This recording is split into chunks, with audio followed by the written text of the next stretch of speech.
If you were to travel back to the autumn of 1986 and take a drive down Oak Hill Road in the quiet, rural town of Pepperell, Massachusetts, you would find yourself surrounded by dense stands of oak and pine trees. The neighborhoods there were the kind of places where people did not feel the need to lock their front doors, and everyone generally knew their neighbors by name. The homes were scattered, often separated by thick patches of woods, which gave the area a peaceful, isolated feel. In one of the modest two-story colonial homes along this road lived the Bowen family. 16-year-old Tina Bowen, her 14-year-old sister Karen, and her father, Frank, were doing their absolute best to pick up the pieces of their lives. Just a few months earlier, the girl's mother had passed away after a long, painful battle with cancer. The loss had left an incredibly heavy, echoing silence inside the house. Frank Bowen, a hard-working machinist, began clocking long shifts at his job to keep the family afloat and pay off the lingering medical bills, which meant Tina and Karen were frequently left alone in the house after school, managing the chores and trying to navigate their grief in the empty rooms. The daily routine was exhausting, and the sisters spent many of their afternoons finishing schoolwork in a house that still held all of their mother's belongings. Her sewing machine sat untouched in the corner of the dining room. Her favorite coffee mug remained on the shelf, and her clothes were still neatly hung in the master closet. For Tina, returning to the daily routine of high school was a welcome escape from the constant reminders of her mother's absence. She was a popular, friendly girl, and she tried her best to focus on her classes and her friends. But one afternoon in October, that fragile sense of normalcy was interrupted by a knock on the front door. Standing on the porch was a 16-year-old boy named Daniel LaPlante. Daniel lived in the area and attended the same school, but he was not particularly well known or popular. In fact, most kids at school considered him to be highly unusual, quiet, and unkempt. He was known to spend hours wandering the woods alone, and he rarely made eye contact with his peers. On this afternoon, he stood on the Bowen's porch shifting his weight, looking down at his shoes, before finally gathering the courage to ask Tina if she would be willing to go out with him on a casual date. Tina, wanting to be polite and thinking that perhaps Daniel was just lonely and looking for a friend, decided to give him a chance. She agreed to go out with him for a walk and perhaps grab some food later that week. When the day of the date arrived, Tina realized almost immediately that she had made a mistake. Daniel was extraordinarily quiet, but it was not the silence of simple teenage nervousness. As they walked down the road, he would stop and stare at her for long, agonizingly silent periods without saying a word. When Tina tried to start a normal conversation, asking him about his hobbies or his classes, Daniel did not seem to hear her. Instead, he began steering the conversation toward deeply unsettling topics.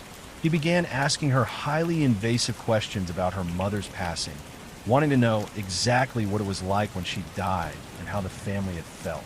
He then asked Tina if she had ever thought about grave robbing or if she wanted to go visit a local cemetery with him in the dark. He spoke in a flat, monotone voice that sent a cold wave of dread washing over her.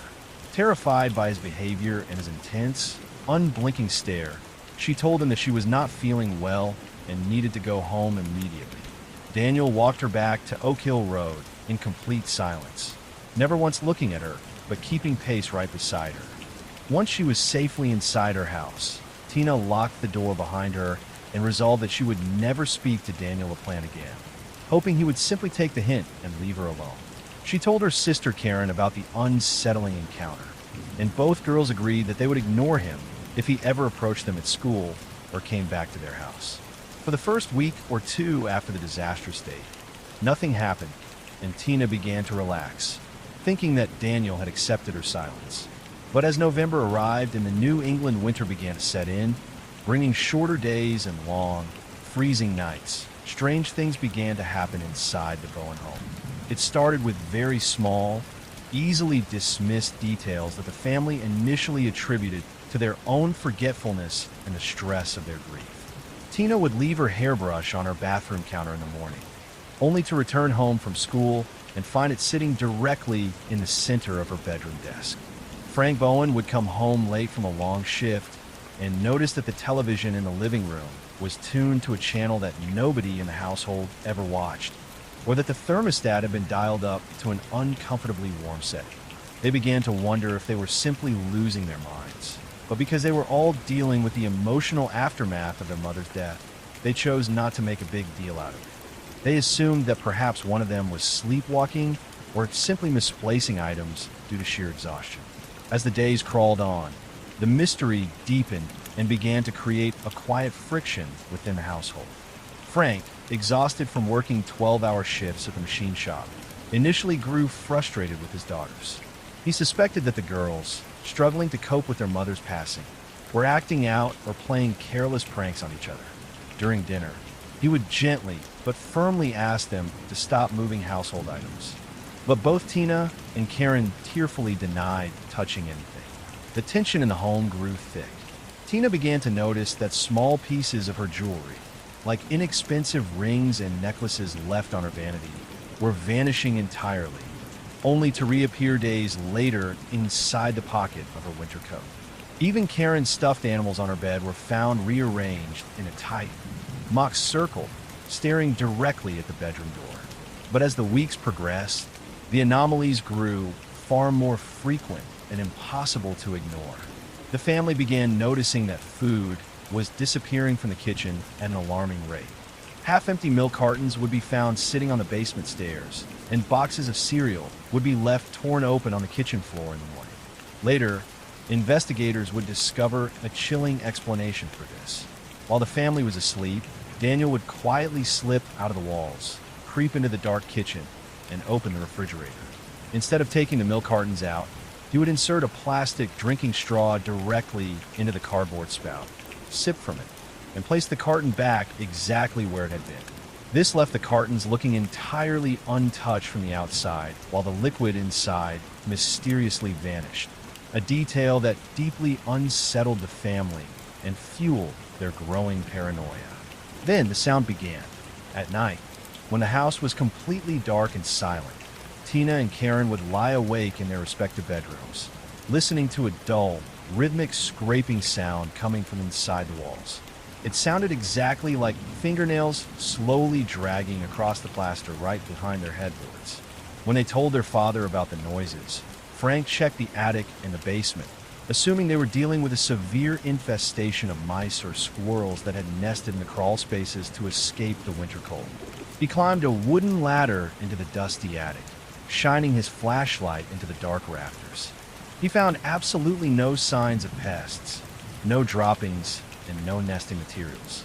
The old insulation was completely undisturbed, yet the moment he climbed back down and the house settled into darkness, the scratching sound resumed. These occurrences only grew louder, sometimes seeming to match the exact rhythm of the girls' footsteps as they walked down the hallway. Karen even began sleeping in Tina's room, with both girls locking the bedroom door and huddling together under the blankets, listening to the steady, rhythmic thudding that seemed to originate from the ceiling directly above them. The psychological toll on the family reached a breaking point when the physical layout of the house began to change.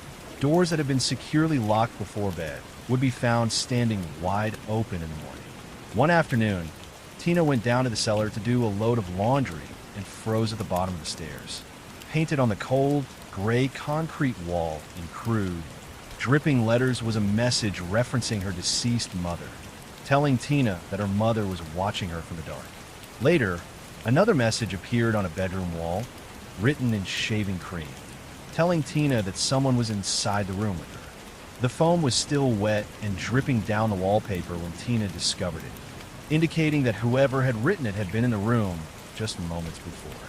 Terrified, Frank Bowen began locking every window and door with heavy deadbolts, believing that a local teenager was playing a highly malicious, elaborate prank on his daughters. He even changed the locks on the exterior doors, but no matter how securely they locked the house, the whispers, the missing items, and the terrifying messages inside the home continued to occur, leaving the family feeling completely helpless inside their own sanctuary. Frank even stayed up late on several weekends, sitting in the dark living room with a flashlight, hoping to catch the intruder in the act. But the house remained completely quiet on those nights. only for the strange events to resume the moment he fell asleep. On the afternoon of December 8th, 1986, the situation inside the Bowen home turned from a terrifying psychological mystery into an absolute nightmare. Karen Bowen had stayed home from school that day because she was feeling unwell, resting in her bedroom while her father was at work and Tina was finishing her final classes of the day. The house was quiet, with only the cold wind rattling the window panes. As Karen lay in bed, she began to hear a faint rustling sound coming from inside her closet. It was different from the scratching noises in the walls. It sounded like fabric brushing against fabric, followed by the soft creak of the floorboard. She sat up, her heart racing, staring at the closed closet door. For several minutes, there was nothing but silence. But then, the brass doorknob slowly, silently began to turn. Karen watched in absolute horror as the closet door creaked open. Stepping out of the shadows was a figure that looked like it had been pulled directly from a horror movie. The intruder was wearing a white lace wedding gown that Karen instantly recognized as her deceased mother's. It had been stored safely in a garment bag in the back of her father's closet. The hem of the delicate white dress was visibly soiled, dragging across the bedroom carpet. But it was the figure's face that made Karen freeze. The intruder was wearing a plastic skull mask, and their hands were covered in dark dirt. In one hand, the figure was holding a heavy, rusted hatchet. The intruder stood at the foot of Karen's bed in complete silence, simply staring at her through the eye holes of the mask. Karen was too terrified to scream, unable to move as the figure slowly raised the hatchet, gesturing for her to remain quiet. Just as Karen was frozen in fear, Tina Bowen returned home from school. The afternoon air was freezing, and she felt a wave of relief as she walked through the front door, looking forward to a warm house. But as she walked into the hallway, she was suddenly confronted by the masked figure. Holding the hatchet raised, the intruder forced both Tina and Karen into a bedroom. He made them sit on the edge of the bed, hovering over them in complete, agonizing silence for nearly an hour. The girls could only listen to his heavy breathing behind the plastic skull mask, completely terrified of what he might do next. The standoff only broke when they heard the distinct sound of a vehicle pulling into the driveway. It was their father, Frank, returning home early. Hearing the truck, the intruder panicked. He forced both girls into a bedroom closet, closed the door, and slipped away into the master bedroom to hide. The moment the house went quiet, the sisters managed to push the closet door open, sprint out of the front door, and run to a neighbor's house across the street. They pounded on their door, frantically explaining the situation, and immediately called the police. Frank Bowen walked into the house, finding the front door standing wide open. He was met on the porch by a neighbor and his hysterical daughters, who warned him that a masked man with a hatchet was currently upstairs. Determined to protect his home, Frank grabbed a heavy metal tire iron from the back of his truck and walked into the quiet house alone. Frank moved cautiously through the quiet rooms, checking the kitchen, the living room, and finally heading up the stairs toward the master bedroom. Every floorboard creaked under his weight as he searched the empty spaces. He walked toward his own closet, noticing that his late wife's garment bag had been torn open and was lying empty on the floor. With his weapon raised, Frank threw open the closet door. Standing inside, huddled in the dark corner, was Daniel LaPlante. He was still wearing the white wedding dress, his face smeared with crude black skull makeup. In his hand, he clutched the rusted hatchet. Frank shouted at him, demanding that he drop the weapon and get on the ground. For a second, Daniel stood perfectly still in the shadows, looking like a terrifying, lifeless mannequin. But then, Daniel reacted with sudden, erratic violence. He lunged forward, letting out a guttural noise as he swung the hatchet wildly. He managed to physically shove Frank aside in the narrow hallway, the impact sending the tire iron clattering against the wall. Daniel sprinted down the stairs, burst through the back door, and vanished into the freezing woods behind Oak Hill Road before the local authorities could arrive. Frank ran to the edge of the woods, shouting into the darkness, but the teenager had already disappeared into the dense underbrush he knew so well. When the Pepper police officers arrived at the scene, They began a thorough forensic sweep of the Bowen home to determine how Daniel had managed to enter the house despite the heavy deadbolts. They searched every window, checking for forced entry or loose latches, but every single lock was completely secure. What they discovered next shocked the seasoned investigators and made national headlines. As they searched the master bedroom closet where Frank had confronted Daniel, an officer noticed a small, unusual seam in the wooden paneling at the very back of the built-in dresser. He pressed against the wood, and to his surprise, a hidden panel swung open, revealing a dark, narrow opening. The officers shone their flashlights into the void, revealing a cramped, horizontal crawl space that ran behind the plaster walls of the house, connecting the master bedroom directly to Tina and Karen's bedrooms. Inside this hidden pocket of the house, Daniel LaPlante had constructed a miniature living space. He had dragged in blankets, pillows, stolen clothing, and flashlights. The space was littered with empty food cans, half-eaten snacks, and stolen family photographs, some of which had the eyes of the family members scratched out with a sharp tool. Most chillingly, officers found that Daniel had drilled tiny, almost invisible peepholes through the plaster walls of the girls' bedrooms. For weeks, while the Bowen family slept, ate, and discussed their grief, Daniel had been sitting in complete silence just inches away behind the drywall, watching their every move. He had been slipping out of the walls only when he knew the house was entirely empty, using their bathroom, eating their food, and rearranging their items to make them believe they were losing their minds. He had literally lived as a ghost inside their home, completely integrated into their daily life without their knowledge. A massive search of the surrounding area was immediately launched. A few hours later, officers tracking Daniel through the woods located him hiding inside a neighbor's crawl space and took him into custody. He was found shivering, still wearing remnants of the makeup on his face. Because Daniel was only 16 years old at the time of his arrest, he was processed through the juvenile court system and placed in a youth detention facility. The Bowen family was left with the monumental task of trying to rebuild their lives, knowing that their home had been violated in the most intimate way imaginable. They eventually decided to sell the house on Oak Hill Road, unable to live in a place where the walls themselves held such terrifying memories.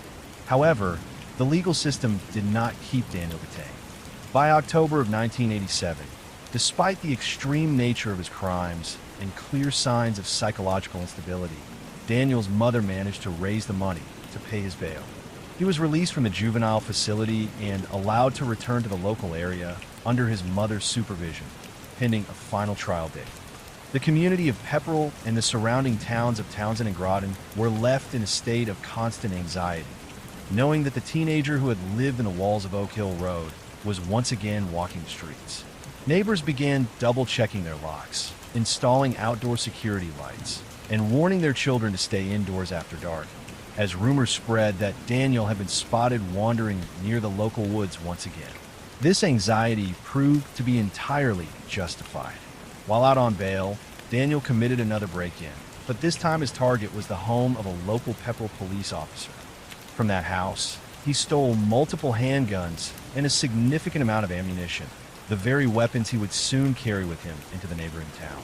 On December 1st, 1987, in the neighboring town of Townsend, Massachusetts, 33-year-old Priscilla Gustafson was preparing for a quiet afternoon with her two young children, 7-year-old Abigail and 5-year-old William. Priscilla was a beloved local nursery school teacher, known for her gentle demeanor and her devotion to her family. Her husband, Andrew Gustafson, was at work, expecting to return home for dinner later that evening. The family lived in a beautiful, quiet home surrounded by trees, believing they were entirely safe in their peaceful community. But late that afternoon, Daniel LaPlante, now 17 and armed with his stolen firearms, broke into the Gustafson home through a rear window, looking for items to steal. When Andrew Gustafson returned from his shift later that evening, he walked into a completely silent house. The lights were on, but the familiar sounds of his children playing and his wife preparing dinner were entirely absent. Sensing that something was terribly wrong, Andrew moved cautiously through the rooms, eventually making a series of devastating discoveries. Priscilla, Abigail, and William had all been attacked and killed inside their home. The local authorities were called to the scene immediately, and as they analyzed the highly invasive, calculated nature of the crime, their focus turned directly to the recently released teenager who had terrorized Pepperell just a year prior. There were no signs of forced entry on the main doors, suggesting the intruder had slipped in quietly through an upper window, utilizing the same stealthy tactics he had perfected on Oak Hill Road. A massive, multi-jurisdictional manhunt was launched across the freezing, snow-covered woods of northern Massachusetts. State troopers, local police, and canine units searched the dense underbrush, knowing that Daniel was highly skilled at hiding in natural and confined spaces. For 2 days, the entire region remained on high alert, with schools closed and residents locking themselves indoors as helicopters circled overhead. On December 3, 1987, investigators searching a wooded area near a highway in Townsend noticed a suspicious pile of debris and frozen leaves near a large industrial dumpster behind a local business. As they approached with their weapons drawn, they discovered Daniel LaPlante huddled underneath the trash, shivering in the December cold. He had attempted to construct another makeshift hiding spot using the discarded items, but the freezing temperatures had finally forced him to remain stationary. Daniel was taken into custody without further incident. During his subsequent trial in 1988, prosecutors presented a mountain of physical evidence linking him to the tragedy at the Gustafson home, while the defense argued that his severe mental health struggles made him unable to fully comprehend his actions. Daniel LaPlante was found guilty on multiple counts of first-degree murder and was sentenced to multiple consecutive life terms in prison. Years after his sentencing, while serving his time in a maximum security facility, Daniel attempted a daring escape.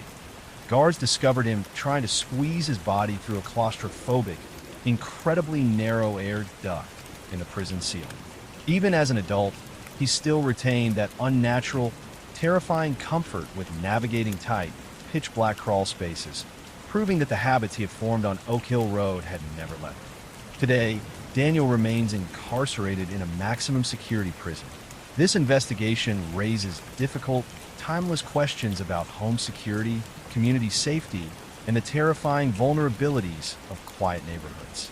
The case of Daniel LaPlante remains one of the most disturbing examples of the unexpected dangers that can sometimes lurk just behind the drywall of a quiet suburban home.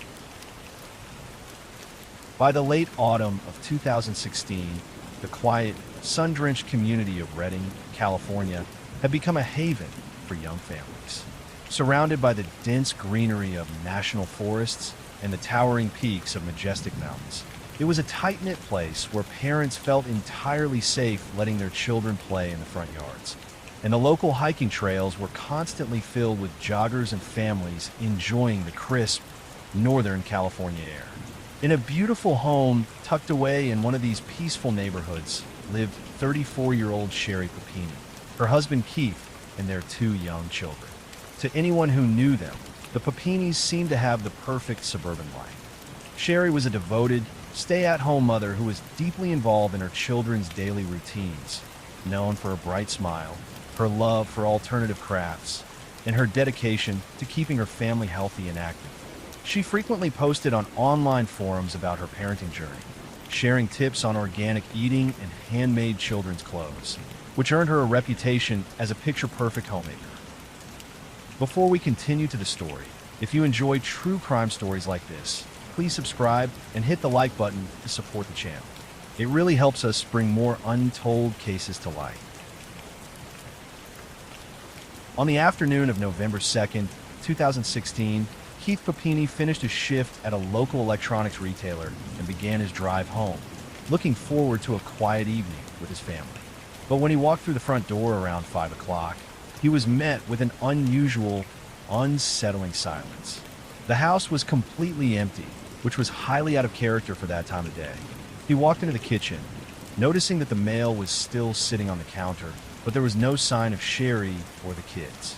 Keith walked through the bedrooms, finding a half-wrapped package on the table, indicating Sherry had been right in the middle of a project before suddenly leaving. He assumed that perhaps Sherry had taken the children to the local park or ran a quick errand, so he decided to call her cell phone. The call went straight to voicemail.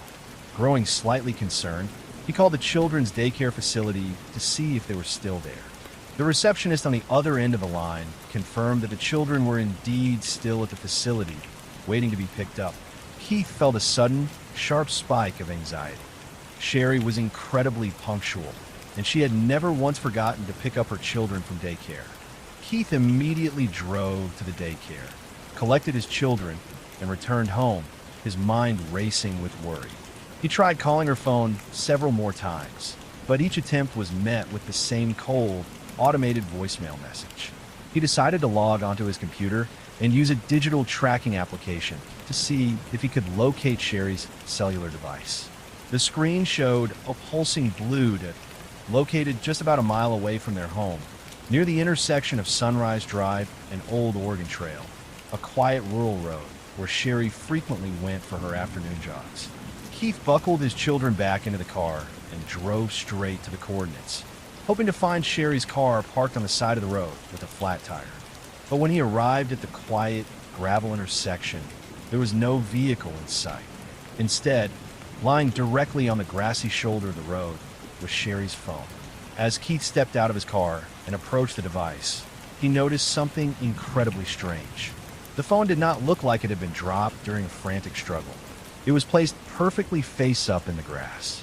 The pink earbud wires were neatly, almost artistically coiled around the screen, and several loose, blonde strands of Sherry's hair had been placed carefully directly on top of the glass. It looked like a staged museum exhibit rather than a chaotic crime scene. Keith stood on the side of the road, just staring down at it in the quiet twilight. For a long moment, there was nothing but the sound of the wind rustling through the pines. There were no footprints in the gravel, no discarded belongings, and no tire tracks. It was as if his wife had simply vanished right where she stood. Keith held the cold, pristine phone in his hands, completely unable to process what he was looking at. As he waited on the dark shoulder for the first sheriff's deputy to arrive, the silence of the surrounding woods felt heavy and suffocating. When the first responding officer finally pulled up and shone a flashlight onto the grass, he too noted how unnervingly clean the scene was. There were absolutely no signs of scuffled dirt or broken twigs, which would normally accompany a sudden, violent abduction. Keith frantically called his mother and his sister to see if they had heard from her, but nobody had. With his heart pounding in his chest and his young children waiting in the back seat, Keith watched as more police cruisers arrived with their flashing lights, setting off an investigation that would completely consume the community of Reading. As news spread that Sherry Papini had vanished, the entire town of Reading went into panic mode. Hundreds of local volunteers, search and rescue teams, and canine units combed through the dense brush and rugged trails of Reading, looking for any clue that might explain what had happened to the young mother. Yellow ribbons were wrapped around trees throughout the neighborhood, and a highly publicized GoFundMe campaign was launched, quickly raising over $49,000 to support the family and fund private search efforts. The local sheriff's department held daily press conferences, while Keith Papini gave emotional interviews on national television, pleading for whoever had taken his wife to let her come home to her children. The case took an even stranger turn when a local hostage negotiator named Cameron Gamble published a series of videos online, offering a cash reward from an anonymous donor to anyone who could provide information leading to Sherry's release, directly addressing her alleged captors. But as the days turned into weeks, the leads began to dry up, and a heavy, suffocating dread settled over the community of Reading. Neighbors began keeping their doors locked at all times.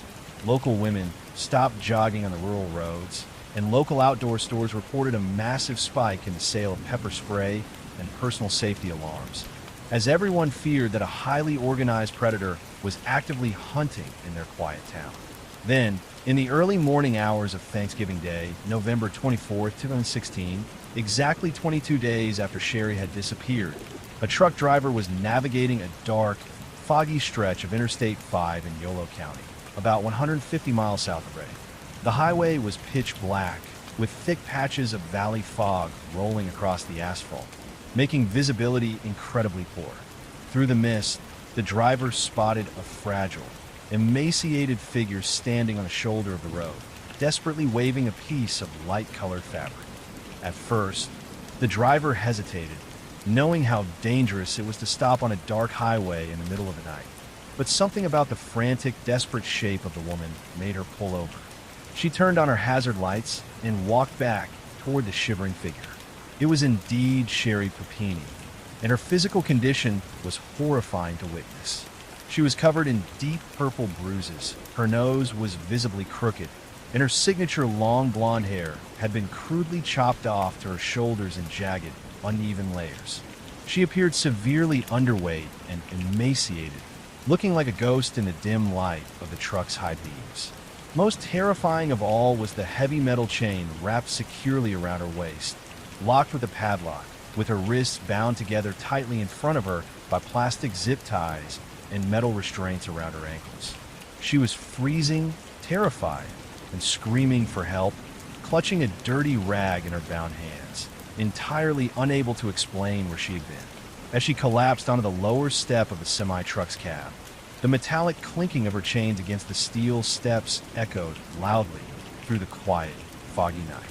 The truck driver quickly dialed 911, her voice trembling as she described the bound, emaciated woman who had just emerged from the darkness. Sherry was rushed to a nearby hospital, where she was finally reunited with an incredibly emotional Keith, who wept as he saw the physical toll the past 3 weeks had taken on his wife. As soon as she was physically stable, investigators sat down by her bedside to find out who had subjected her to such horrific treatment. Sherry, speaking in a fragile, trembling whisper, laid out a terrifying tale of abduction. She explained that during her jog on November 2nd, a dark-colored sports utility vehicle had pulled up beside her. 2 Hispanic women had stepped out of the vehicle, pointed a firearm at her, and forced her into the back seat. She claimed they covered her head with a pillowcase, drove her to an unknown, windowless basement room, and kept her chained to a metal pole for 3 weeks. She described her captors as speaking primarily in Spanish, playing loud, repetitive Mexican music to disorient her, and periodically subjecting her to physical abuse. She told police she was given only a bucket for a bathroom and a small amount of food once a day. Then she described the part that disturbed detectives the most. She told them they used a hot metal tool to sear a crude, unrecognizable brand directly into her right shoulder blade. Sherry claimed that for reasons she did not understand, the women suddenly decided to release her, driving her to the side of the highway in the middle of the night, chaining her up, and pushing her out of the vehicle before speeding away into the darkness, leaving her to drag her restraints along the asphalt until she reached the interstate. The news of Sherry's safe return was met with immense relief across the country. But for the lead detectives at the Shasta County Sheriff's Office, the real work was just beginning. They were determined to hunt down the 2 armed, dangerous women who were still at large. Over the next few days, detectives sat down with Sherry again and again, trying to piece together what these 2 women supposedly looked like based on the brief glimpses she claimed to have caught through the eye holes of the bags they had placed over her head. She described the younger woman as having thin, plucked eyebrows, curly hair, and a high-pitched voice, while the older woman was described as having straight hair and a thick accent.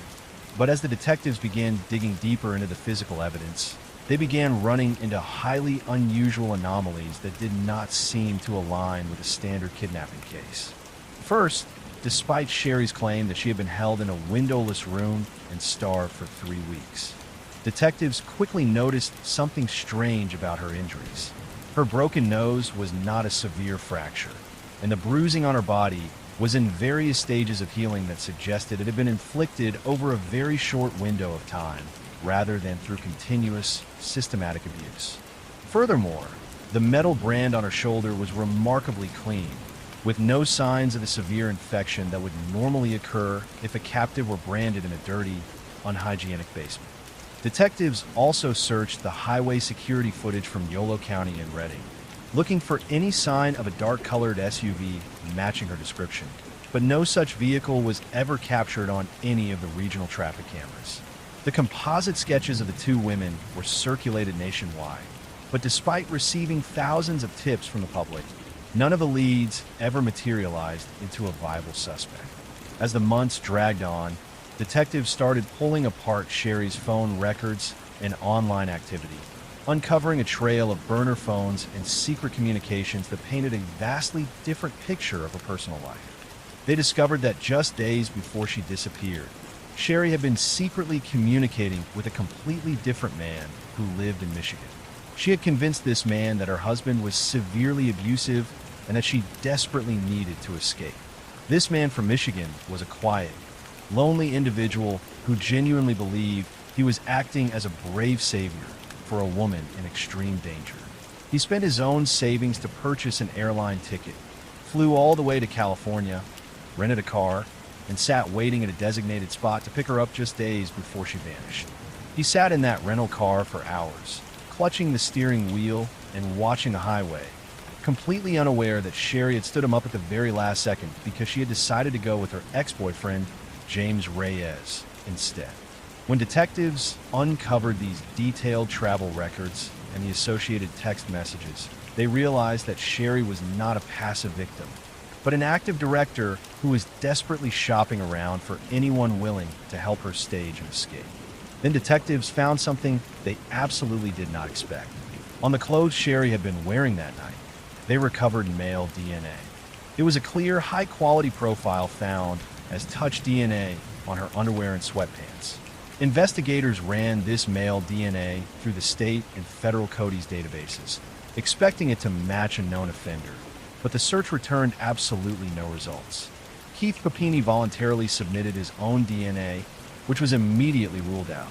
The case began to stall, with no sightings of the dark SUV, no matches for the composite sketches, and no clear motive for why two random women would kidnap a suburban mother, hold her for 3 weeks, and release her without ever demanding a single dollar in ransom. But detectives couldn't shake the feeling that something about this story was wrong. So in 2020, they decided to try a newer DNA technique investigators had recently started using in cold cases, which allows them to search public genealogical databases to find relatives of an unknown DNA profile. This was the same technology that had recently been used to solve some of the most famous cold cases in American history, by finding distant cousins of suspects and building family trees. Within a few weeks, the search returned a powerful lead. The male DNA found on Sherry's clothing shared an incredibly close familial match with a relative of a man named James Reyes. Meanwhile, hundreds of miles away in Costa Mesa, detectives were knocking on the apartment door of a man named James Reyes. James was not some random stranger or a dangerous fugitive. He was Sherry's ex-boyfriend from her high school years, and he was currently living a quiet, unassuming life in Southern California. Detectives sat down with him in an interview room, asking him if he knew why his DNA would be present on the clothing of a woman who had been kidnapped in 2016. James Reyes did not run. He did not make excuses, and he did not lie. Instead, he let out a deep sigh and told the investigators absolutely everything. He explained that in the weeks leading up to her disappearance in October of 2016, Sherry had reached out to him using a series of cheap, prepaid burner phones.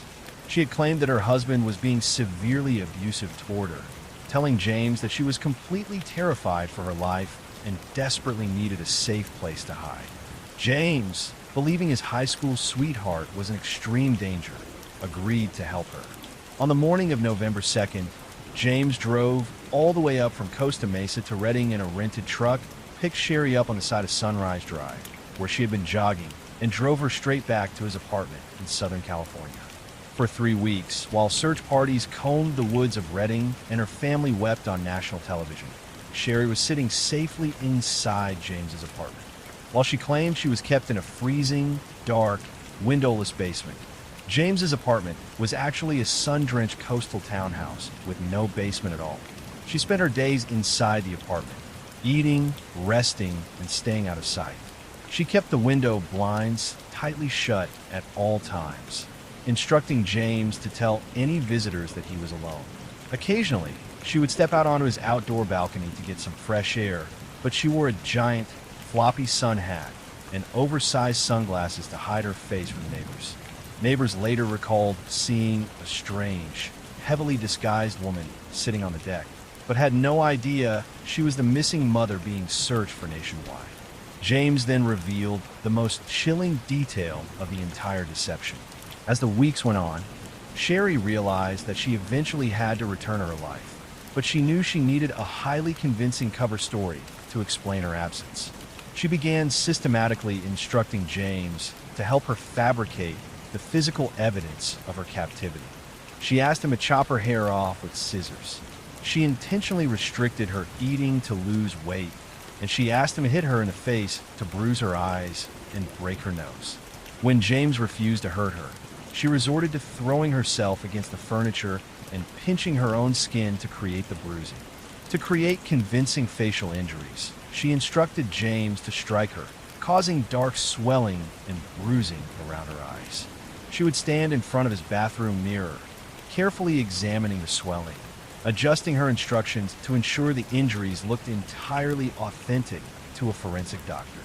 She even used metal clamps to pinch her own arms and legs to leave marks that looked like she had been restrained in chains. Finally, they purchased a wood-burning craft tool from a local craft store.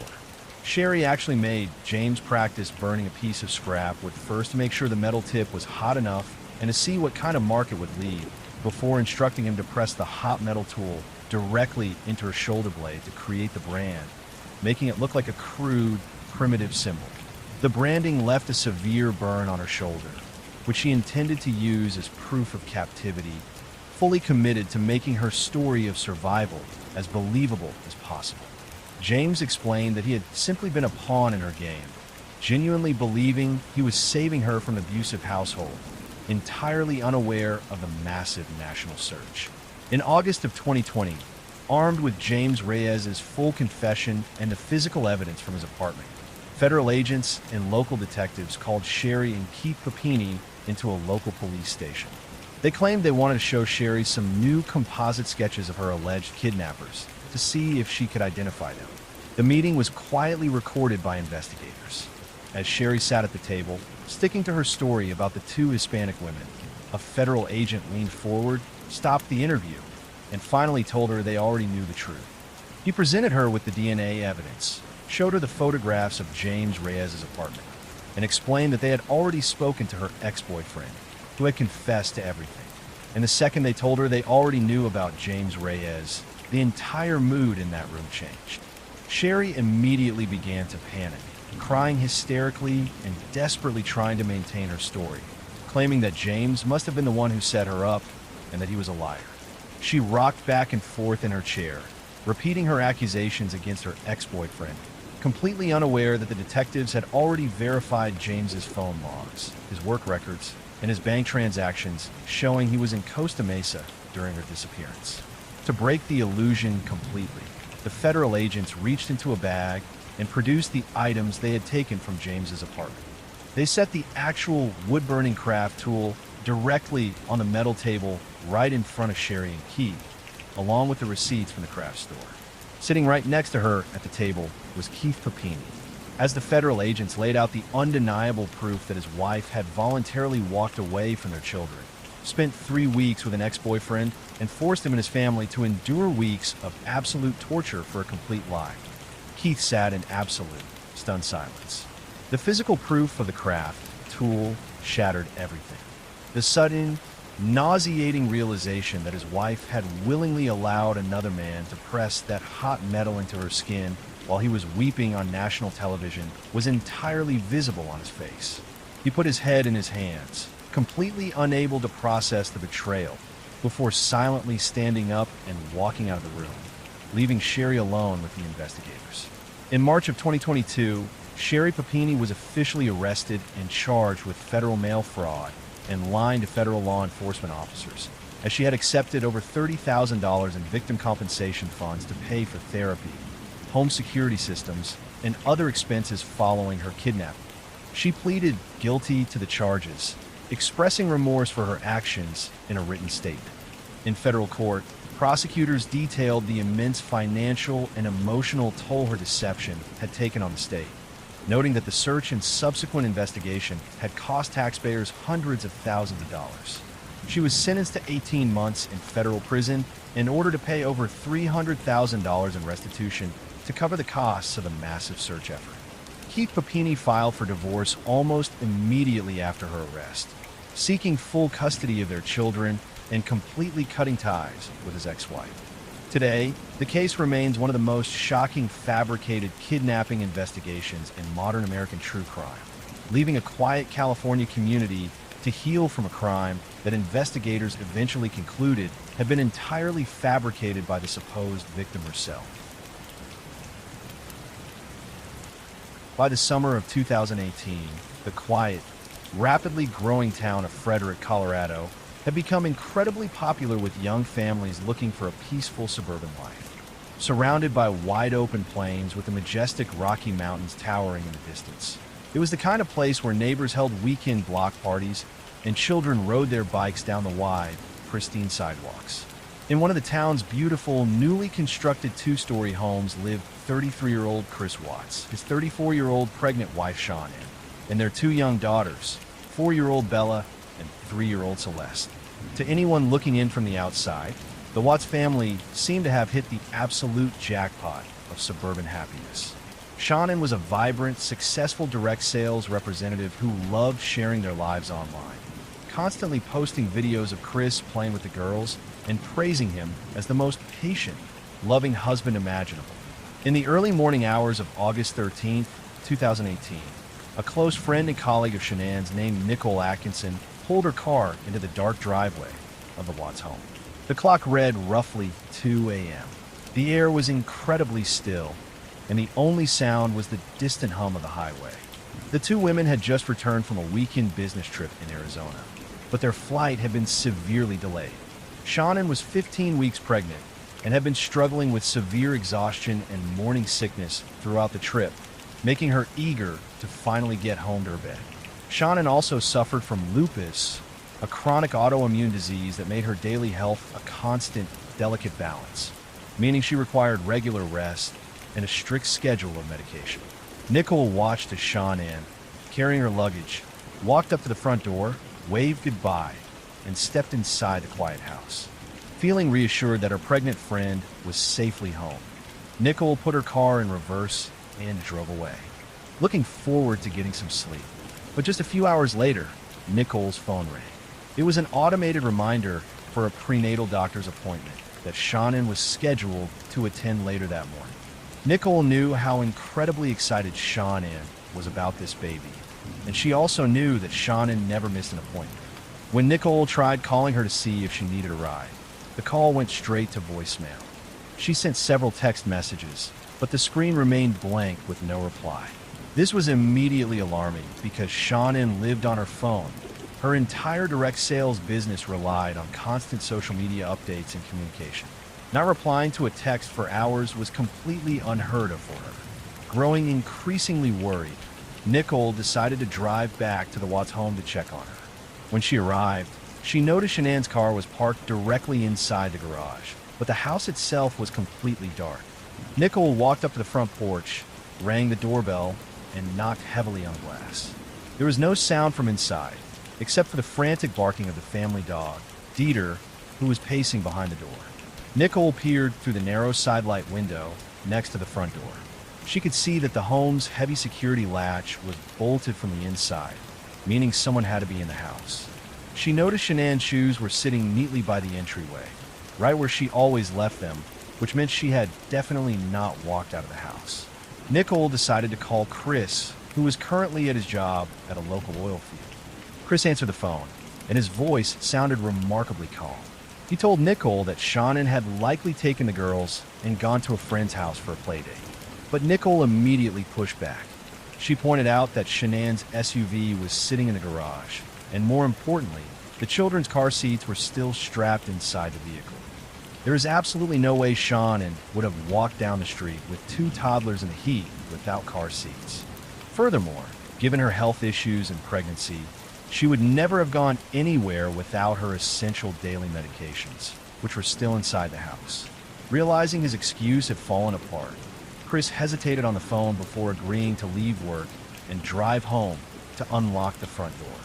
As Nicole waited on the porch, she decided to call the local police department, requesting a welfare check. Within a short time, a local officer pulled up to the curb. Just as the officer walked up the driveway, Chris Watts arrived in his work truck. He didn't park on the street like he normally did. He pulled his work truck straight up the driveway, angling it awkwardly as if he was in a desperate rush. He stepped out of the vehicle, walked toward them, and shook the officer's hand. But almost immediately, the officer noticed that something about Chris's energy was incredibly off. He was moving with a frantic, hyperactive speed, talking rapidly, and sweating profusely despite the mild temperature. He quickly unlocked the front door, but instead of letting them in immediately, he slipped inside first, leaving them on the threshold for a brief, awkward moment, as if he was quickly trying to survey the entryway. When he finally gestured for them to enter, the first thing they noticed was the temperature. The house was stiflingly hot, and there was a strange, sterile smell of cleaning products lingering in the air.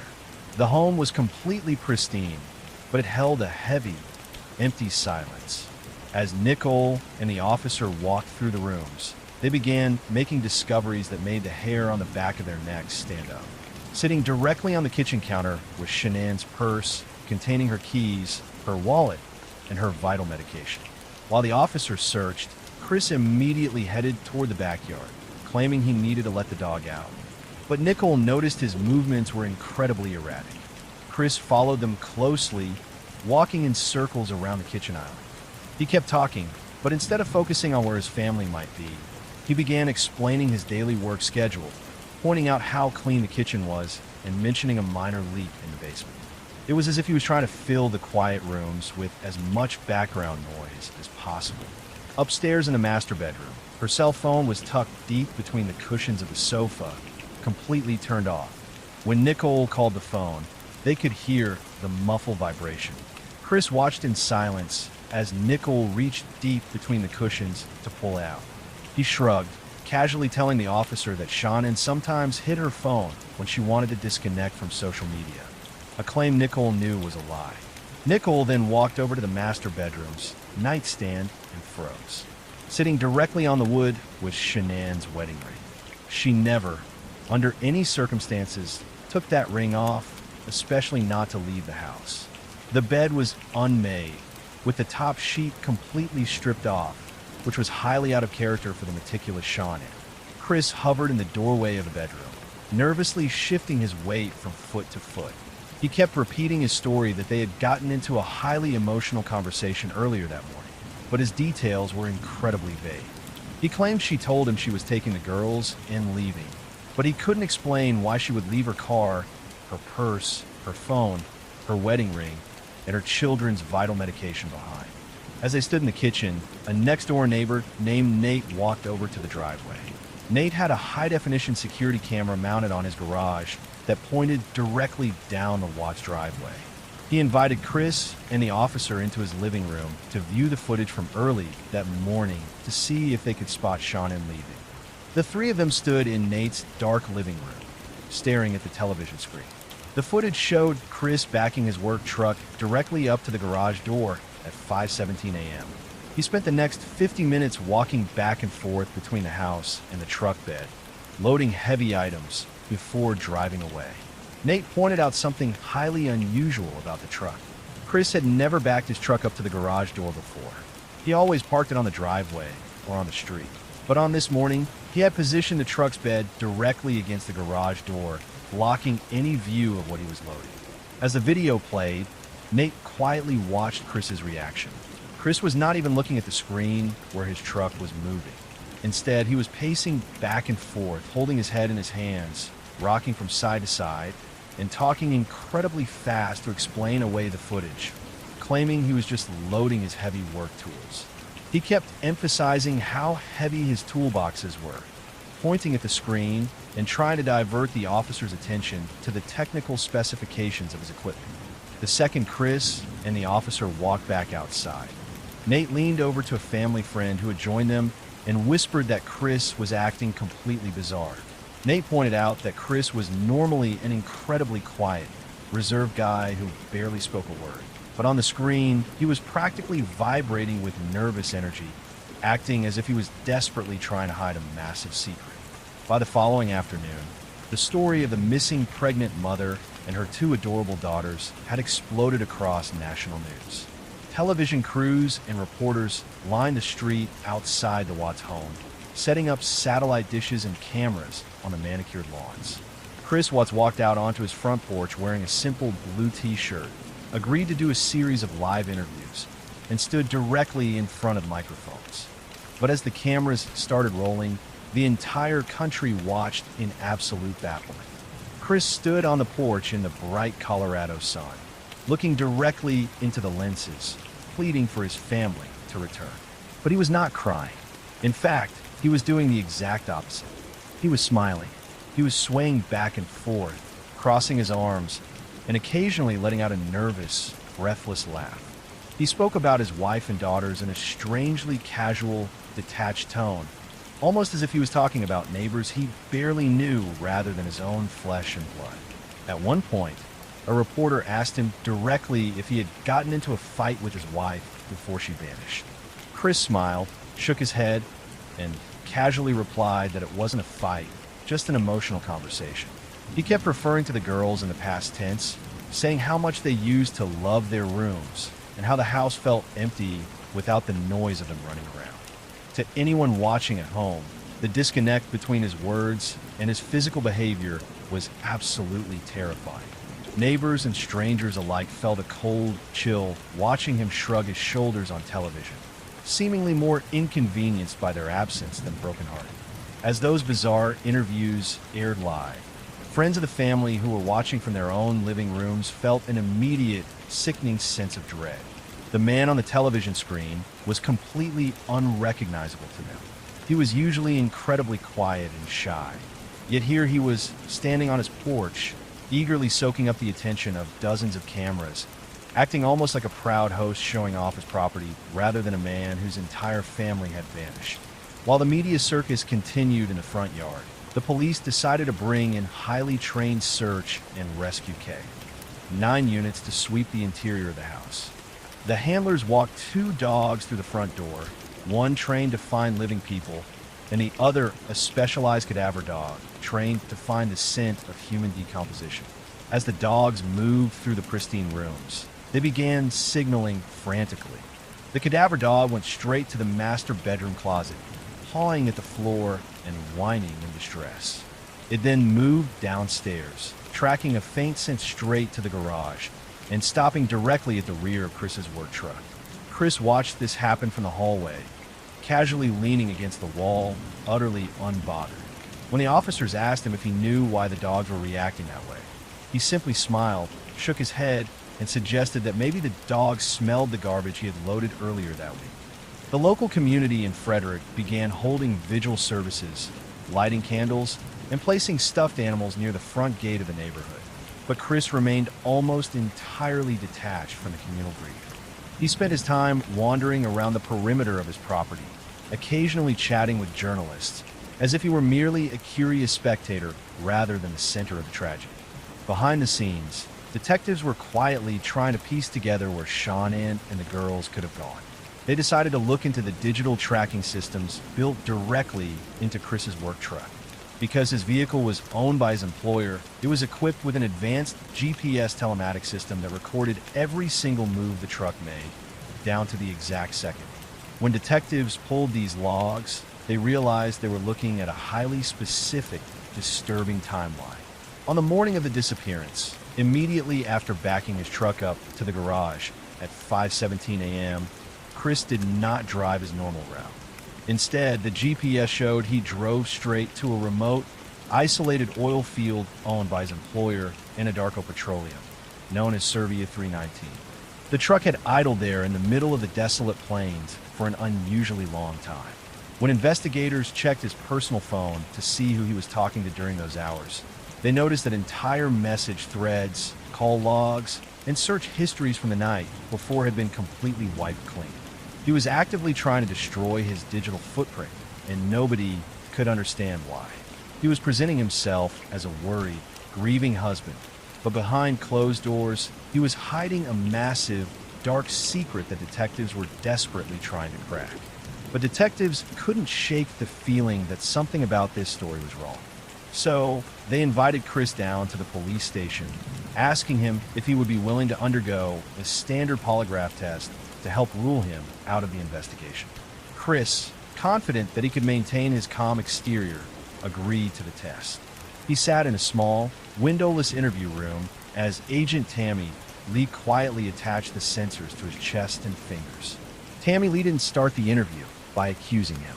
Instead, she spent hours building a rapport, acting as a sympathetic ear who just wanted to help him clear his name. She sat close to him, explaining the science behind the polygraph machine in detail. She explained how the human body naturally reacts when it tries to hide a secret, pointing out that even the most disciplined people cannot control their micro sweats or the subtle shifts in their breathing. Chris listened intently, nodding along, remaining polite and cooperative. He genuinely believed he could easily outsmart the machine, making casual small talk with the agents as if they were just discussing a routine neighborhood issue. Before starting the actual test, Agent Lee ran through several baseline control questions to calibrate the sensors. She asked him simple, undeniable truths like his age, his name, and the day of the week, establishing a clear physiological baseline of what his body looked like when he was telling the truth.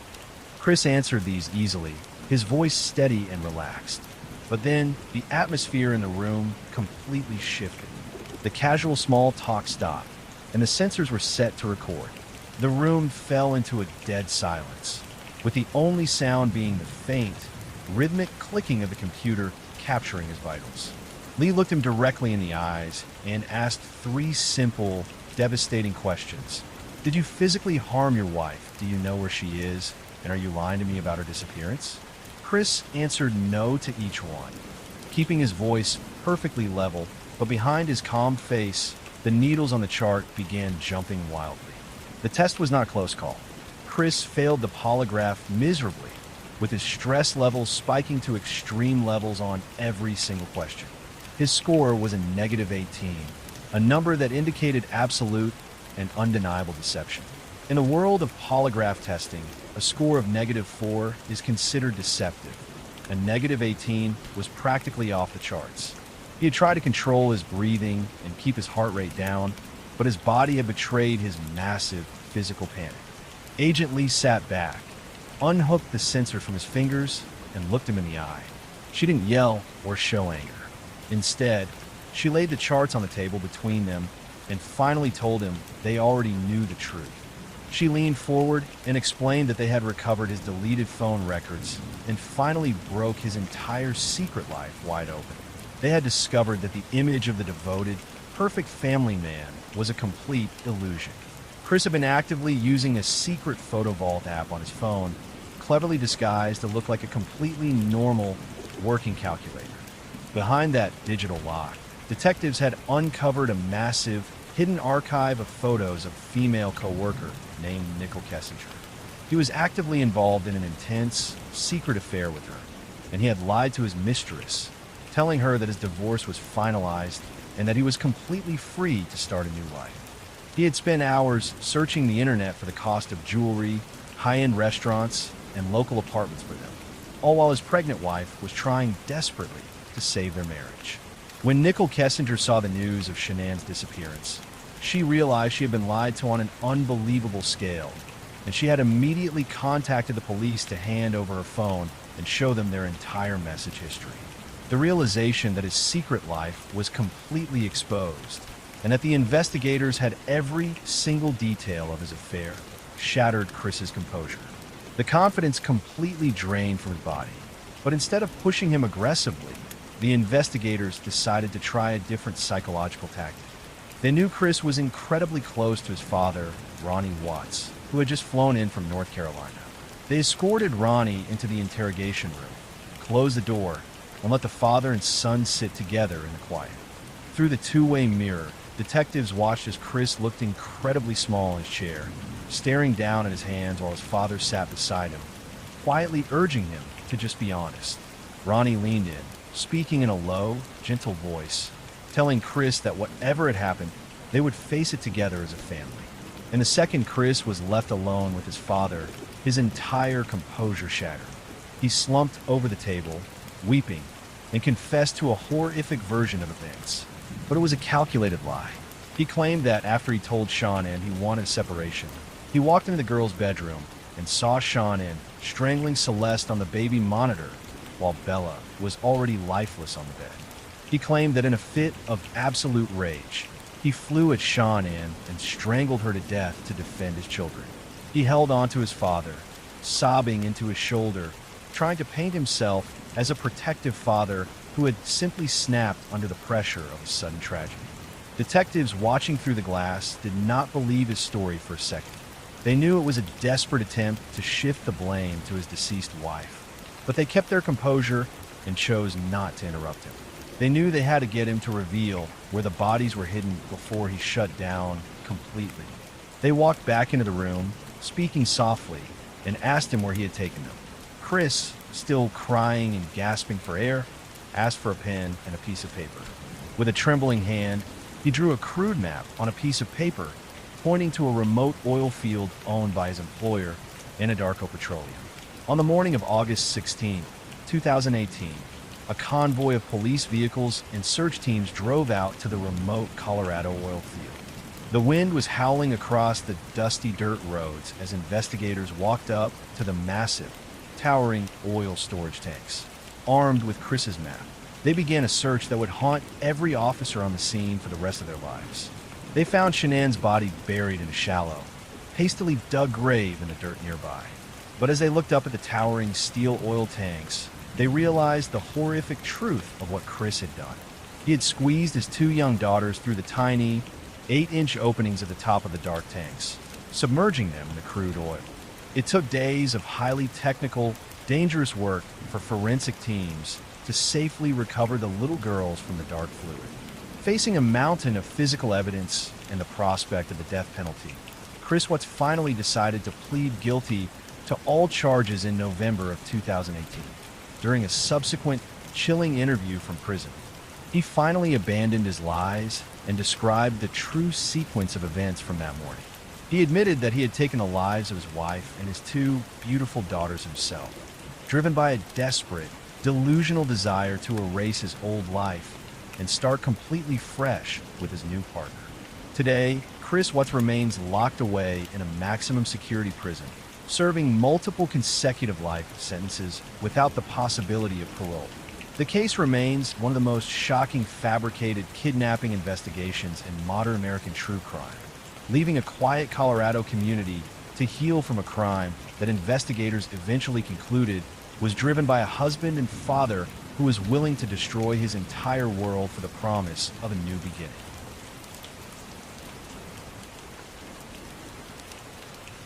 On a quiet Saturday morning in May 2014, a cyclist named Greg Tummel was riding along a trail near the woods outside Waukesha, Wisconsin, when he noticed something in the grass that made him slam on his brakes so hard his back tire skidded sideways across the gravel. It was a peaceful morning, the kind where you expect to hear nothing but the sound of tires on gravel and the local birds, but the figure lying just off the path broke that silence completely. A young girl was lying partially hidden in the tall grass, barely moving, one arm stretched weakly toward the trail like she had been trying to crawl for a very long time. The morning dew had soaked through her clothes, and Greg later said he could hear her breathing before she even spoke, short, uneven breaths that sounded painfully shallow. At first he thought she was a discarded doll, or perhaps a passenger who had been thrown from a car in a hit and run. But when he knelt down beside her, he realized her white t-shirt was soaked dark red. The girl was 12-year-old Peyton Whitner. She was pale, her eyes unfocused, but as Greg held her hand, she managed to whisper 6 words that would launch one of the most bizarre investigations in the state's history. "Please help me. I've been hurt." Patrol cars and ambulances flooded the area within minutes, their tires tearing up the gravel path while officers shouted into the woods. Officers initially believed they were searching for an adult predator hiding somewhere in the thick brush, never imagining the truth was much closer to home. Investigators later estimated that after being left alone, Peyton had dragged herself through hundreds of feet of wild rose bushes and thick thorns before reaching that bike trail. Despite her condition, Peyton was able to give the paramedics the names of the two people who had been with her just moments before. They were her two best friends, girls she had known for years. They had been having a sleepover to celebrate a birthday the night before, and Peyton explained they had gone into the woods to play a game of hide and seek. For hours later, police spotted the two girls walking casually along a nearby highway. They looked like ordinary middle schoolers with backpacks on, appearing as though they were just heading home after a long day out. They didn't look scared or traumatized. They were incredibly calm, even when officers stopped them. But when the police looked inside one of their bags and found a silver kitchen knife with a 5-inch blade, they realized this wasn't a random attack by a stranger. What investigators would eventually discover was that this hadn't started in the woods that morning. It had started months earlier, inside bedrooms lit by laptop screens, where fantasy slowly began replacing reality. Peyton and her friend Morgan had been close for years, but the dynamic shifted when a third girl, Anissa, joined their circle. Morgan had become deeply fixated on an internet legend, a tall, faceless figure in a suit known as Slender Man. What started as reading scary stories online turned into a genuine, terrifying belief that this entity was real and that he was watching them from the shadows of the Wisconsin pines.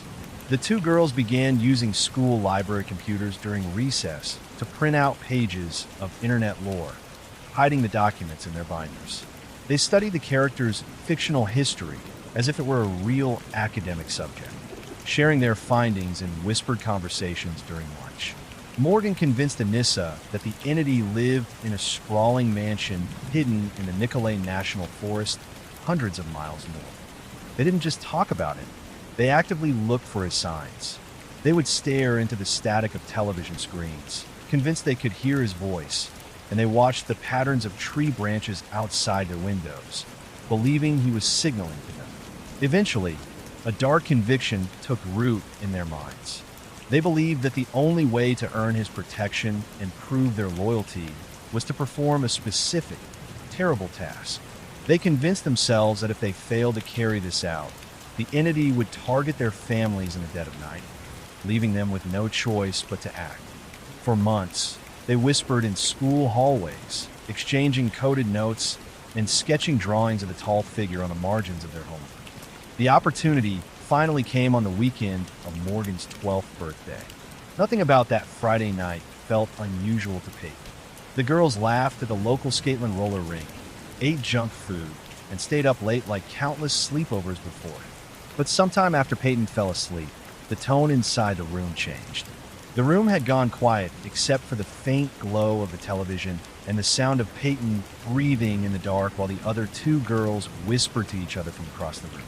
They huddled under a blanket, finalizing the details of their plan while their target slept just inches away.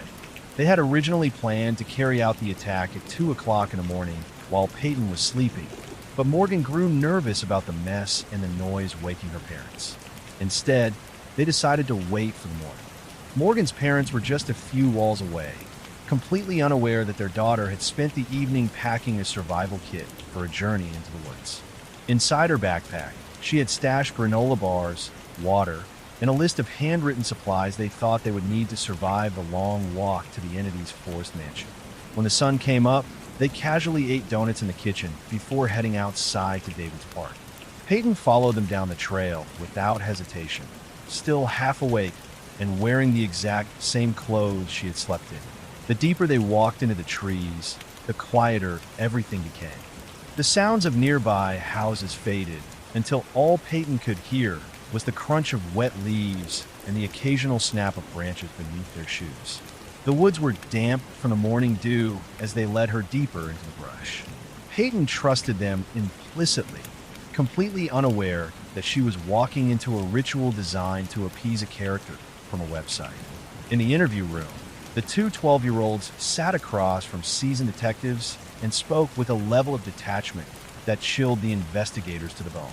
Morgan sat in a chair that was too large for her, wearing an oversized red hoodie and swinging her legs back and forth while she explained the complex mythology of the faceless figure. She spoke with academic clarity, reciting the rules of his fictional world, as if she were presenting a history project at school. One detective later admitted the most unsettling part wasn't what she was saying, but how normal and relaxed she sounded while saying. She spoke about the attack with no more emotion than a student describing what they did over summer vacation. She admitted they had lured Peyton into the woods specifically because the thick brush provided the privacy they needed. In her mind, she described what they had done not as a crime, but as a necessary sacrifice to keep the tall man from hurting her family. Anissa's interview was equally unsettling to the detectives watching behind the two-way glass. She admitted to giving Morgan a countdown, believing that once the task was complete, they would be immediately whisked away to the mansion and forced to live as servants to the enemy. She told the police that she had been the one to whisper, "Don't be afraid," during the struggle, a phrase she believed was required by the ritual. When detectives finally told them that Peyton had survived and was currently in surgery, the girls didn't express relief or show any signs of remorse. Instead, they looked genuinely confused, even slightly annoyed. They genuinely couldn't understand why the ritual hadn't worked. In their minds, they had followed the rules exactly as they were written on the internet, and they kept asking the officers when they would finally be allowed to leave for the Forest Mansion. The detectives realized the girls had actually practiced how to stand and move to avoid being caught, treating the entire event like a movie production they had choreographed for months. When police went to search Morgan's bedroom, the physical evidence of their obsession became even more alarming. They found dozens of drawings of the tall, faceless figure hidden under a mattress, many of them featuring dark, hand-drawn captions like "He is here" and "Help me." Even more disturbing was a collection of Barbie dolls found in her closet. The dolls had been stripped of their clothes, and their hands and feet had been severed or marked with dark, permanent. Some had been drawn on to mimic the look of the proxies they desperately wanted to become. These weren't the toys of a normal 12-year-old girl. They were the physical props of a dark, obsessive delusion that had been festering in the quiet corners of that suburban home for months. Forensic psychologists later found that their minds had become locked in a closed loop, adopting the exact same false beliefs until it was impossible for Morgan to distinguish between digital horror stories and the physical world. Peyton Lutner's recovery was nothing short of a miracle. She spent weeks in the hospital recovering from injuries doctors said should have killed her.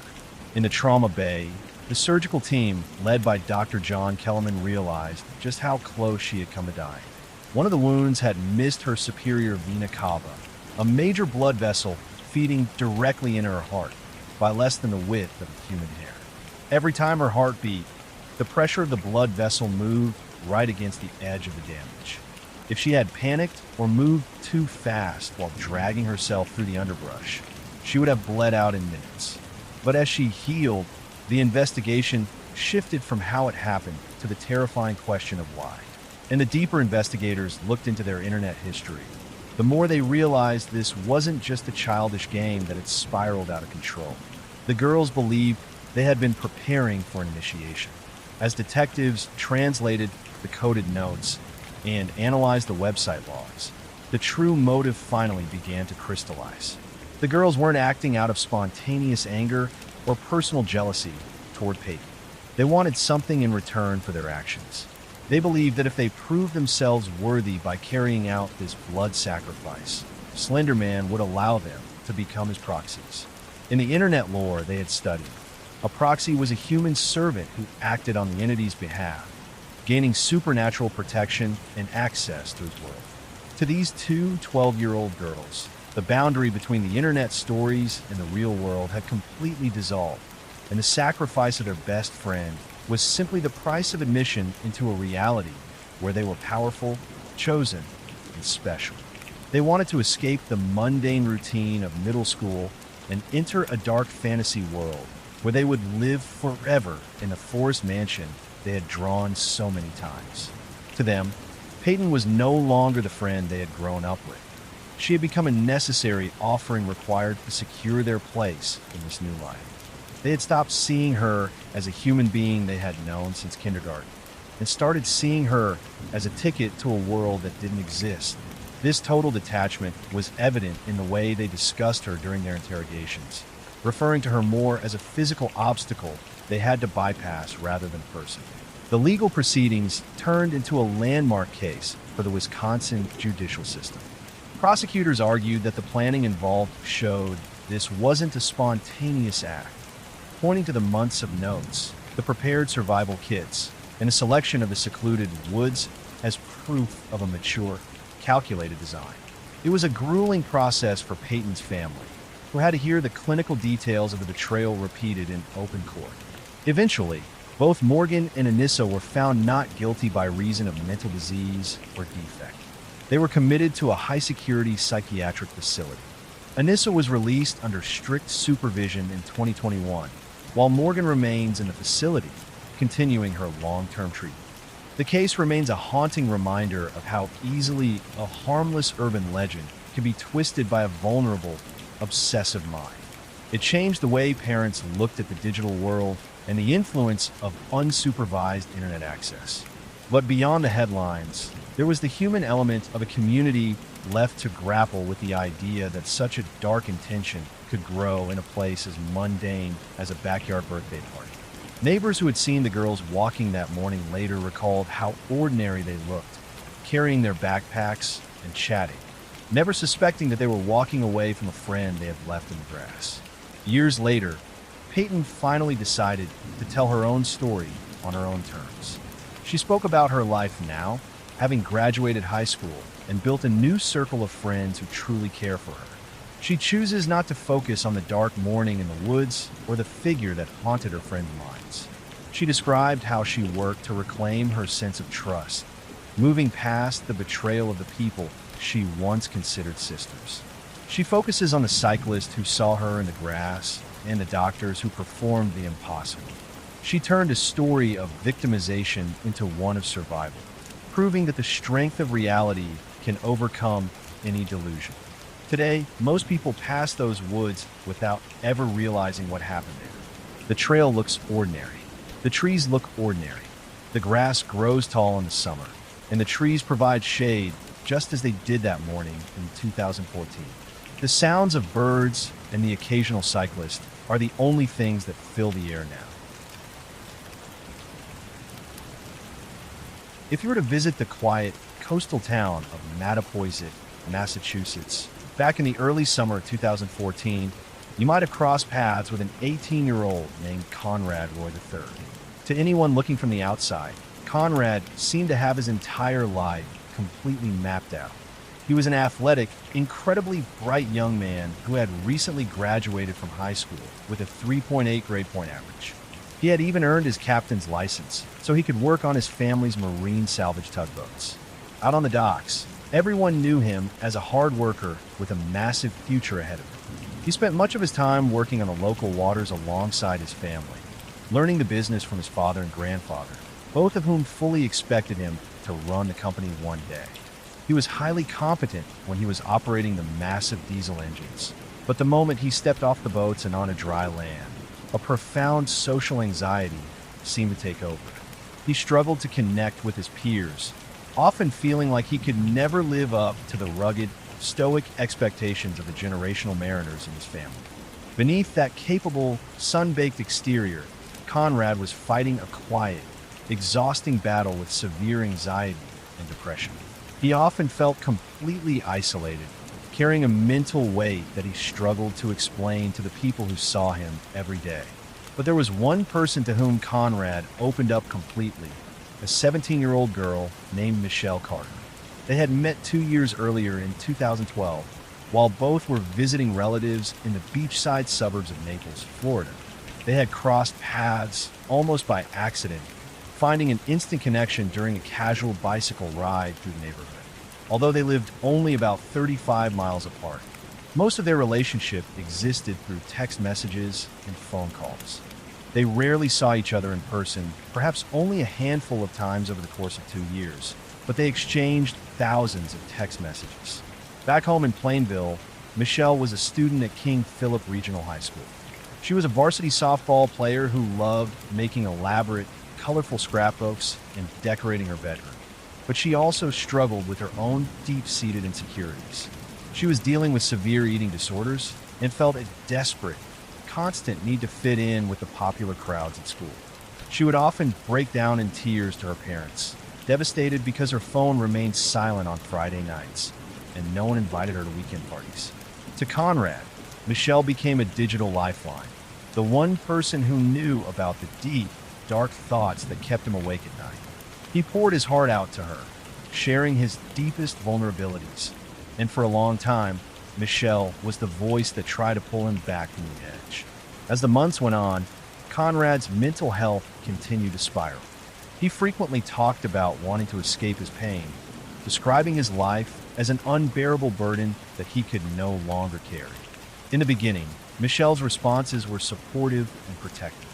She urged him to seek professional help, told him how much his family loved him, and pleaded with him to choose life. But in the early summer of 2014, something in the tone of her messages began to shift in a very dramatic and unsettling way. The encouraging words disappeared, replaced by a cold, systematic focus on his darkest plans. Instead of telling him to stay, Michelle began to ask him when he was finally going to do it, turning their conversations into a bizarre sort of project coordination. Over time, their conversations shifted from emotional support into detailed discussions about Conrad's plans. Michelle began repeatedly checking whether Conrad still planned to go through it. At one point, Conrad texted her about an idea to save up some money and run away to a small cabin in the woods just to escape his thoughts. But Michelle immediately shut the idea down, telling him that his family would just find him and that it was a childish dream.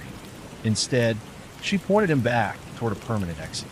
What unsettled investigators later was how casually these conversations blended into her everyday life. She would send these messages while sitting at the dinner table with her parents, while sunbathing by her family's pool, or while out shopping with her mother. She treated the coordination of Conrad's final moments as a mundane background task in her otherwise comfortable life. On July 4th, while families across Massachusetts were celebrating with fireworks, Michelle was staring at her phone, typing out instructions about where he could buy a specific brand of generator. When Conrad expressed hesitation, Michelle did not comfort him or offer a way out. Instead, she questioned his resolve, telling him that he was always making excuses and that his family would eventually understand his decision. Conrad actually had a history of backing out of previous plans at the last minute, and Michelle's messages showed a growing impatience with these hesitation points. She began telling him that he was playing games and that if he did not go through with it now, he never would. When Conrad mentioned that he was worried his mother and sisters would cry, Michelle systematically dismantled his doubts. She texted him that his family would be sad for a little while, but they would ultimately get over it because they knew he was no longer hurting, and she even accused him of being selfish for staying alive and prolonging his own pain. She went so far as to help him research various methods, discussing the logistics of using carbon monoxide and pointing him towards specific equipment.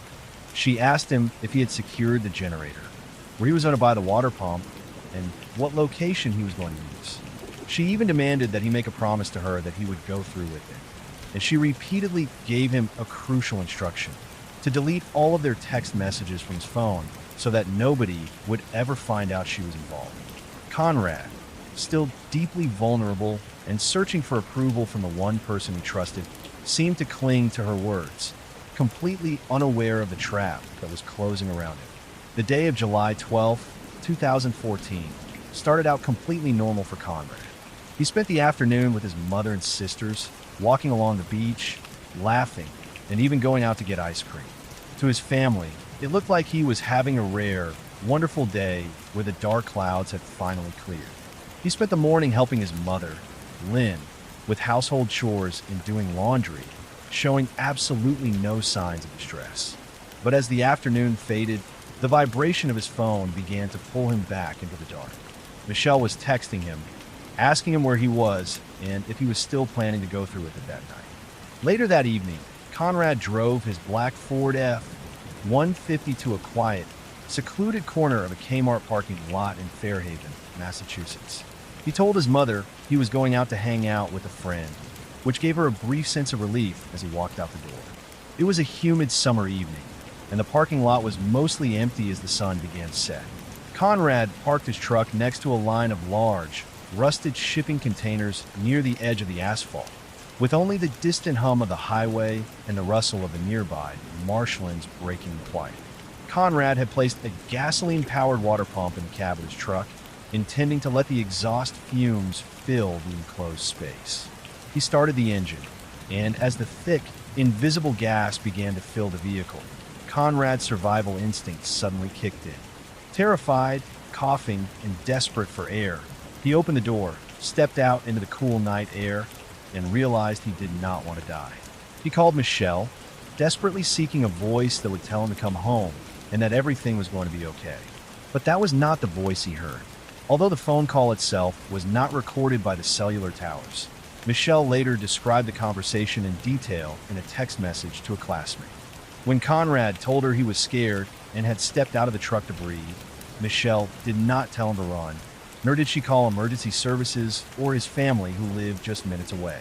Instead, she coldly commanded him to get back in.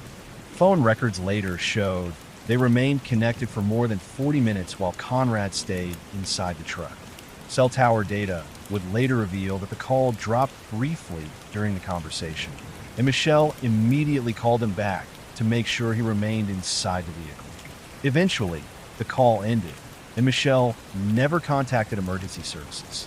The next morning, while Conrad's body still sat undiscovered in the quiet parking lot, Michelle began executing a carefully prepared digital cover-up. Conrad's mother, Lynn Roy, woke up to find her son's bed empty and frantically began texting his friends. When Lynn texted Michelle to ask if she had seen him, Michelle pretended to be completely in the dark, writing back that she had no idea where he was and hoped he was safe. She even sent a series of fake, frantic text messages directly to Conrad's phone, begging him to reply and saying how much she loved him, knowing full well that he was already gone. Investigators later believed these messages were meant to make it appear she had no idea where Conrad was, preparing for the moment the authorities would inevitably look at his device. Hours later, a police officer patrolling the area, Officer Thomas Gonzalez, noticed the black truck sitting alone in the corner of the lot. As he walked up to the vehicle, he noticed a thick layer of condensation covering the inside of the windows, a stark contrast to the dry morning air. He peered through the glass, saw the water pump in the back, and instantly realized this was not a normal parked vehicle. Inside was Conrad, his quiet battle finally over, left in a parking lot while his phone sat silently on the seat beside him. Initially, the local authorities treated Conrad's passing as a tragic, solitary decision. His family was devastated, and the community mourned the loss of a young man with so much potential. Michelle immediately positioned herself as the heartbroken, grieving girlfriend, organizing a charity softball tournament in Conrad's memory called Homers for Conrad, and posting emotional tributes online. She attended his funeral, wept openly, and even reached out to his family, offering them comfort and asking for keepsakes from his bedroom. But when detectives began analyzing Conrad's phone, they unlocked a digital archive that turned a simple tragedy into a complex criminal investigation. Detective Scott Gordon of the Fairhaven Police Department found that almost all of Conrad's recent messages from single contact, Michelle Carter, had been systematically deleted. Working with forensic software, Detective Gordon managed to recover the deleted database, and what he read made his stomach turn. He uncovered thousands of text messages stretching back weeks, showing a relentless, cold-blooded countdown. But as the investigators plotted the timeline of these messages, they stumbled upon a glaring, terrifying anomaly that made no logical sense. They realized that Michelle had been texting her classmate, Samantha Boardman, claiming that Conrad was missing and that she was absolutely devastated, hours before Conrad had even driven his truck to that parking lot. She was talking about his passing in the past tense while he was still alive and sitting in his room. The police realized they weren't just looking at a supportive friend who couldn't stop a tragedy. They were looking at someone who was actively coordinating. But the question that haunted the detectives was why? Why would a 17-year-old girl from a comfortable suburban home want her boyfriend dead? As investigators continued reviewing the recovered messages, they began forming a clearer picture of Michelle's motivations. Detectives eventually came to believe Michelle's motive was not hatred, but the attention and sympathy that followed tragedy. In her own high school social circles, Michelle felt completely invisible, constantly texting her mother and classmates about how she had no real friends and was always excluded. She realized that by becoming the tragic, heartbroken girlfriend of a boy who had met a tragic end, she would instantly become the center of attention.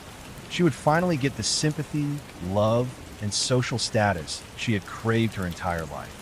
But detectives discovered that her obsession went even deeper than basic popularity. When they looked closely at the phrasing in her text messages, they noticed something incredibly bizarre. Michelle was obsessed with the television show Glee, particularly the real-life tragedy of actress Lea Michele, whose co-star and boyfriend had passed away a year earlier. Investigators found that Michelle was actually copy-pasting lines from Lea Michele's real-life interviews and sending them to her own friends, pretending they were her own thoughts about Conrad. She quoted Lea Michele's television character, Rachel Berry, word for word, texting her friends that Conrad was her person and that she was supposed to spend the rest of her life with him. She was turning another person's tragedy into a script for her own life, utilizing another person's genuine grief as a script for her own social climate. Once she set that public lie in motion by texting her classmates that he was already gone, she realized she couldn't let Conrad back out. If Conrad chose to live, her entire elaborate network of lies would be completely exposed. She would be branded a fraud in front of everyone, and she would lose her newly found sympathy in an instant. For Michelle, Conrad's actual survival had become a direct threat to the tragic persona she had spent weeks building for herself. Investigators believed Conrad backing out would have exposed the story Michelle had already begun telling others, choosing her own social standing over his survival. In early 2015, Michelle Carter was arrested and charged with involuntary manslaughter. The case became a national sensation, dividing legal scholars and the public alike. The prosecution faced an uphill battle, as Massachusetts had no law against encouraging someone to end their life, and Michelle was miles away in another town when the act occurred. They argued that her words, specifically her verbal command for him to get back into the toxic atmosphere of the truck, constituted reckless conduct that directly caused his death. They argued that she had created a toxic environment and then actively prevented him from escaping. The defense argued that Conrad had a long history of mental illness and had made his own decision, claiming that Michelle was brainwashed by her own psychiatric medications. They presented experts who argued that she was experiencing involuntary intoxication from her antidepressants, which they claimed made her unable to understand the consequences of her messages. They pointed to her young age and argued that she was living in her own delusion, unable to separate reality from the screen. But during the bench trial in 2017, Judge Lawrence Moniz focused heavily on the final phone call and the cold, calculated messages she sent afterward, failing to notify his family or the police even as she knew he was dying. The courtroom was dead silent as the judge explained that Michelle had a duty to act, and that by ordering him back into the truck and failing to call for help, she was directly responsible. Michelle was found guilty of involuntary manslaughter and sentenced to 15 months in prison. She was released early for good behavior in 2020, but the case remains one of the most widely discussed examples of how digital communication can influence real-world actions, raising difficult legal and ethical questions about responsibility, influence, and online communication. In the early summer of 2019, in the quiet neighborhoods of Utica, New York, a 17-year-old girl named Bianca Devins was trying to navigate a world that often felt overwhelming. To anyone who met her in passing, Bianca was an artistic teenager known for her strong online presence and creative personality. She had a vibrant, magnetic personality, loved experimenting with alternative fashion, and listened to indie music. She was an avid writer who kept detailed journals, loved caring for her family cats, and had a deep empathy for others. She had just graduated from Proctor High School, and was excitedly making plans to attend Mohawk Valley Community College in the fall to study psychology, hoping to eventually become a counselor for struggling youth. But behind that bright, beautiful smile, Bianca was fighting a quiet, incredibly exhausting daily battle with her mental health. She had been diagnosed with severe anxiety, depression, and borderline personality disorder, conditions that made the physical world feel overwhelming and loud. Because of these struggles, she had spent much of her junior year in homebound schooling, finding that the traditional high school environment caused her sensory overload. Like many teenagers of her generation who struggled to find their footing in their physical communities, Bianca turned to the internet as a refuge. She built a significant presence across various online platforms, particularly Instagram and Discord, where she was known by usernames like Oxycodone. In these digital spaces, she found a massive, global community of teenagers who shared her love for alternative aesthetics, anime, and indie pop music. For Bianca, online communities gave her a sense of connection and acceptance she sometimes struggled to find offline. Her following grew rapidly, and she quickly became a well-known figure within her specific online subculture, with thousands of users tracking her daily posts and seeking her advice. But the dark side of internet popularity is that it often attracts people who do not have your best interests at heart. In May 2019, Bianca received a direct message on Instagram from 21-year-old named Brandon Clark, who lived in Cicero, about 40 miles away. Brandon had a difficult upbringing, marked by his father's highly publicized criminal history and his own profound sense of social isolation. At first, Brandon initially appeared supportive and dependable to Bianca and her family. Unlike many of the chaotic personalities online, Brandon was calm and reliable. He quickly integrated himself into Bianca's daily life, often driving her to appointments and spending time with her family. He even met Bianca's mother, Kimberly, who grew to trust Brandon completely, viewing him as a safe, protective, older brother figure who was helping her daughter navigate her mental health struggles. But beneath this supportive, helpful exterior, Brandon was quietly developing an increasingly unhealthy obsession. He began monitoring her online interactions, tracking who she talked to, and secretly growing resentful of any other person who tried to get close to her. He became increasingly involved in nearly every part of her life, while privately becoming increasingly possessive of her attention and relationships. Brandon's behavior began to change during the weekend of July 13, 2019. Bianca had been planning for weeks to attend a concert in New York City by an indie artist she absolutely loved, named Nicole Dollinger. The concert meant a lot to Bianca, as she had connected deeply with the artist's haunting music during her darkest mental health struggles. But New York City was a 3-hour drive from Utica, and she did not have an easy way to get there. Brandon offered to drive her to the concert in his black Subaru Outback. Despite this, Brandon reportedly told family members he planned to propose to Bianca during the trip. They set off on the 3-hour journey, listening to music and chatting as they navigated the highways heading south toward the bright lights of the city. Brandon had even helped her compile a custom music playlist for the drive, trying to appear supportive and dependable. They arrived at the music venue, a crowded, dimly lit club called Elsewhere in Brooklyn, located in a rugged industrial section of Bushwick. The atmosphere was loud, filled with heavy bass, strobe lights, and hundreds of fans. During the show, Bianca ran into another male friend she knew from her online Discord circles, a young man named Alex. They hung out together in the crowd, sharing stories and enjoying the music. At one point during the concert, Bianca and Alex shared a brief, casual kiss. To Bianca, this was a completely normal, inconsequential teenage interaction, a simple moment of connection at a concert. But Brandon was standing just a few feet away near the bar in a dark crowd, watching her. As he looked at Bianca kissing another person, the interaction appeared to deeply upset him. He confronted Alex and Bianca briefly in the venue, demanding to know what was going on, before storming out of the club entirely and remaining outside near the parking lot for much of the night. The drive back to Utica was incredibly tense and quiet. Investigators later believed Brandon became increasingly angry and emotionally unstable during the drive home. They left the bright lights of Brooklyn behind, heading north on the Interstate 87. Bianca tried to ease the tension, apologizing and trying to talk to him. But Brandon refused to engage, as Brandon became increasingly quiet during the drive home.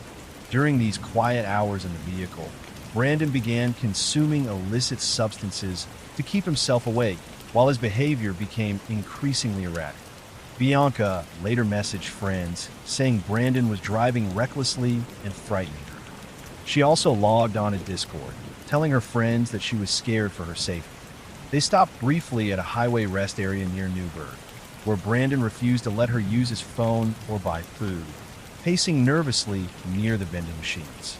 Bianca wanted to stay in the bright, populated lobby of the rest stop, but Brandon pressured her to return to the vehicle, leaving her realizing she no longer felt safe around him. As the sun began to rise around 6 o'clock on the morning of July 14th, Brandon finally reached the outskirts of Utica. But instead of driving Bianca back to her family's home on Carson Road, he made a sudden, deliberate turn.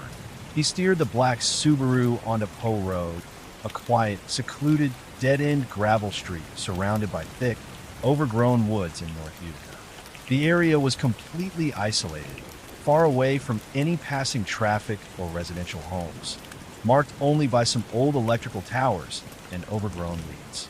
Local youths sometimes used the dead end as a quiet spot to hang out, but at this hour, it was completely deserted.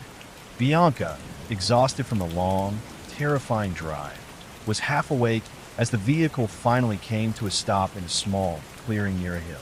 Brandon turned off the engine, and the road was completely silent. He immediately confronted her about the kiss at the concert, his voice rising in visible anger, clearly angry about what had happened at the concert. Bianca, realizing the extreme danger she was in, frantically tried to de-escalate the situation, apologizing and pleading with him to calm down. She explained that she wanted to remain friends, but Brandon became increasingly aggressive as the argument escalated.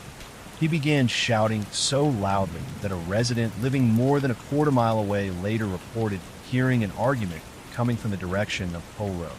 Bianca tried to open her passenger door to escape into the woods, but she was unable to get out of the vehicle.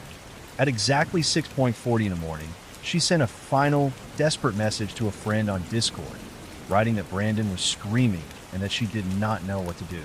But the quiet gravel road offered no help, no witnesses, and no escape. The argument eventually turned violent, and Bianca was killed inside the vehicle. What happened next quickly became one of the most widely discussed internet-related crimes of 2019. Instead of panicking, fleeing the scene, or trying to hide his actions, Brandon calmly reached for his phone. He took photographs inside the vehicle. He then logged onto his Discord account and uploaded the photographs directly to a chat server named Hell, accompanied by a cold, text-based caption addressed to Bianca, writing that he was sorry. He pinned the image to the top of the chat room so that every user who logged on would be forced to see it. He also posted the images on his Instagram story, where many of Bianca's followers and friends quickly saw them. To prepare for his own planned end, Brandon updated his Instagram bio, changing his status to show his birth date alongside the current date of July 14, 2029, signaling to his followers that his story was over. He posted a photo looking out through the windshield of the Subaru at the quiet, tree-lined gravel path of Poe Road, captioning it with the words, "Here comes the abyss."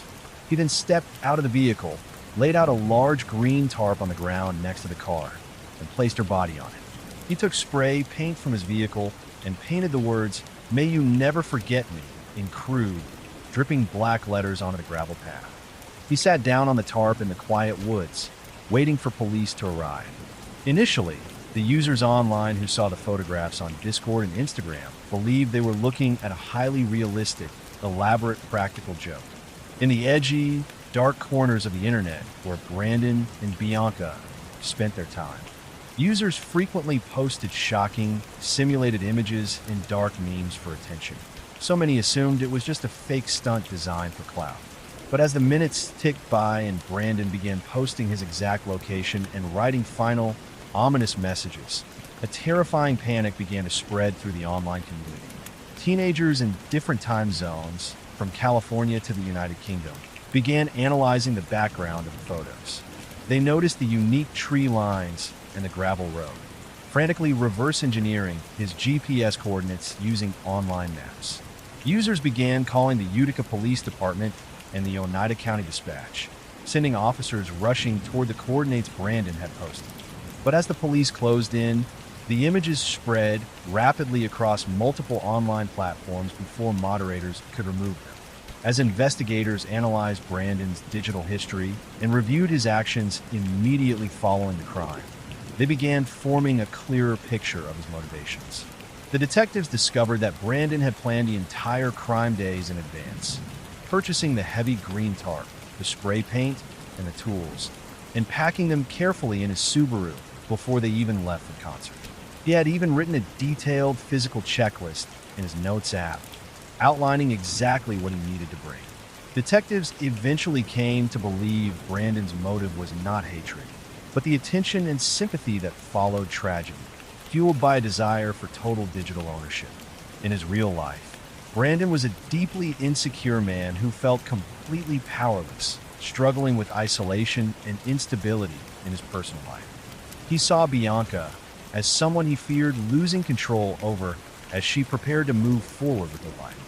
Investigators believed Brandon wanted to permanently connect himself to Bianca through the online attention surrounding the crime. Tech platforms like Instagram and Discord struggled to contain the viral spread of the photographs, as automated moderation systems failed to detect the graphic content. While Bianca's family was still asleep, unaware of the tragedy, thousands of strangers across the globe were already viewing and sharing the horrific final moments of her life. The case highlighted how quickly violent content could spread across online platforms before moderation systems could respond. When the first police officer, Officer Michael Curley, arrived at the dead end on Poe Road, he spotted Brandon's black SUV parked near the trees.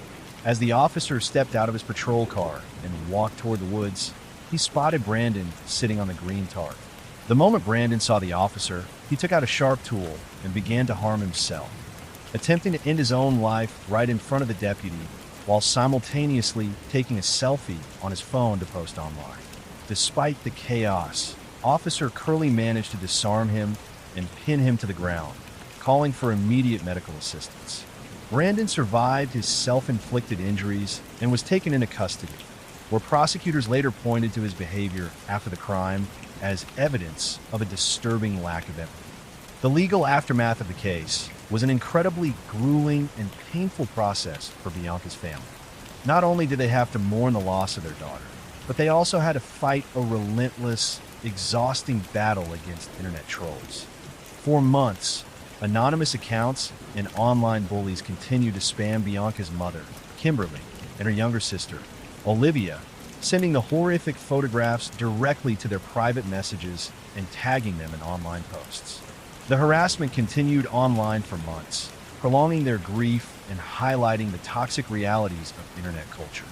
Bianca's mother bravely championed a legislative movement called Bianca's Law, working with politicians to hold social media platforms accountable for allowing violent, graphic imagery to spread unchecked across their servers. In 2020, Brandon Clark pleaded guilty to first-degree murder and was sentenced to 25 years to life in prison, the maximum sentence allowed. During his sentencing, the judge noted the absolute cruelty of his actions, criticizing the role online attention appeared to play in crime. Today, Brandon remains incarcerated in a maximum security prison in New York. Today, the case remains one of the most widely discussed examples of how online obsession and real-world violence can intersect, raising difficult, modern questions about digital safety, parental awareness, and the terrifying realities of internet culture. On a Friday morning in January 2019, deputies in Seminole County, Florida, were asked to perform a routine welfare check at a home on Sultan Circuit. A coworker of a local pharmacist named Chad Amato had called in, concerned because Chad was known for his perfect attendance and had uncharacteristically failed to show up for his shift. This was a man who planned his life down to the minute, so his empty desk immediately raised red flags. When the deputies pulled onto the street, everything looked exactly as it should. The morning sun was hitting the manicured lawns of the quiet suburb, and the Amato family's cars were sitting in the driveway. There were no broken windows, no kicked-in doors, and no signs of struggle. But as soon as the officers stepped onto the porch and knocked, the silence coming from inside the house felt heavy and unnatural. Before entering, the deputies walked around the perimeter of the house, peering through the glass panes. They noticed Cody's dog, a Shiba Inu named Maverick, pacing nervously inside the kitchen and scratching at the glass. The dog was visibly shivering, which immediately struck the officers as odd for a mild Florida morning. When they tried the front door, they found it unlocked, and as they pushed it open, the first thing they noticed was how incredibly cold the house was. The air conditioning had been blasted on its lowest possible setting, wrapping the quiet rooms in a deep, shivering chill. As they moved through the entryway, they made a series of grim discoveries. In the kitchen, they found Chad Amato lying on the floor. In another room, they found his wife, Margaret, and out in the garage, they found their 31-year-old son, Cody. All three had been killed in a way that suggested they never saw it coming. Margaret was found at her desk, still in her chair, appearing as though she had been working on her computer just moments before. There was no evidence of a robbery. Wallets were still in plain sight on the counters. Expensive jewelry was untouched, and high-end electronics hadn't been moved. It looked like a targeted execution, carried out by someone who knew the layout of the house perfectly. When a medical examiner arrived, they noted that the freezing air conditioning had been intentionally set to 60 degrees, a calculated move to slow down the decomposition of the bodies and throw off the timeline of when the deaths occurred. As the officers began to secure the perimeter, they realized there was one person missing from the family unit: the youngest son, a 29-year-old named Grant. To the neighbors, the Amatos were the definition of a success story. But as detectives started digging through the digital footprints left behind on the family's shared computers, they realized that for the past several months, the Amato household had been a pressure cooker of hidden resentment. The downward spiral started when Grant Amato was forced out of his nursing program. He had been caught stealing medical supplies, specifically powerful anesthetics like propofol, from the hospital where he was completing his clinical hours.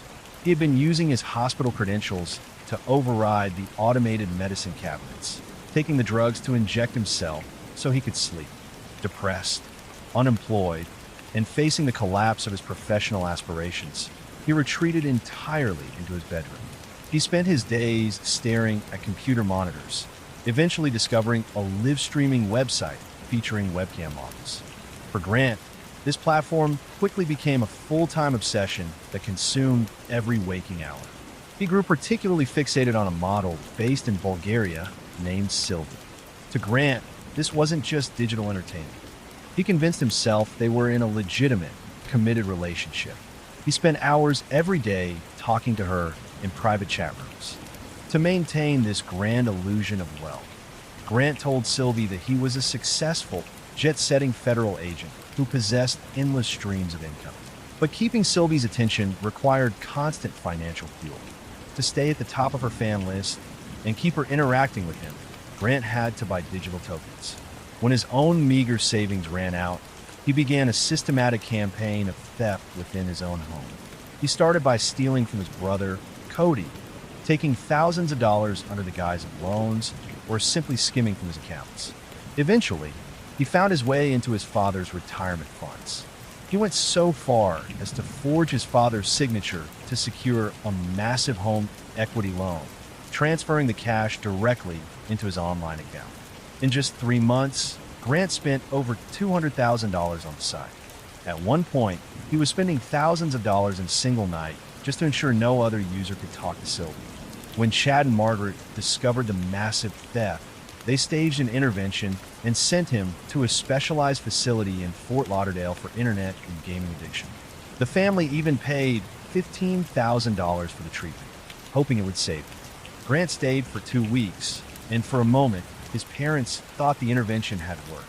But the moment he walked through the front door, he went right back to the site. His father, reaching his absolute breaking point, forced Grant to sign a written contract called the Conditions of Occupancy. This agreement stated that he could only remain in the house if he obtained a job, paid back every cent, wrote a formal letter of apology to the family, and maintained zero contact with Sylvie. On the night of the murders, Chad caught Grant using a secret device to message the model, violating the very core of their agreement, and he finally told his son to pack his bags and get out for good. Grant was located at a local hotel in nearby Maitland the day after the bodies were found, sleeping quietly in his car. When investigators brought him into the interview room, his behavior was immediately striking to everyone watching behind glass. He didn't ask how his parents were doing. He didn't ask about his brother or show even a flicker of grief. Instead, he sat with a strange, flat effect, answering questions about his relationship with Sylvie with more passion and detail than he showed for his own family. He explained to the detectives that his family was ruining his life by keeping him away from the only person who truly understood him. He spoke about his father not as a parent who had tried to help him, but as a warden who was blocking his path to happiness. As the hours went by, Grant's story began to shift and crack under the pressure of the detective's questions. He complained about being tired and even yawned repeatedly, showing an absolute disconnect from the gravity of the situation. At one point during the questioning, detectives showed him photographs of his deceased family members. Grant did not shed a single tear, nor did he look away in shock. However, later in the interview, when the detectives brought up the fact that he was blocked from accessing the internet and could no longer communicate with Sylvie, Grant put his head in his hands and began to weep intensely. It was a clear, disturbing indicator of where his true loyalties lay. He admitted that there had been a massive, explosive argument on the night his family died, but he claimed he had simply walked out of the house and never looked back.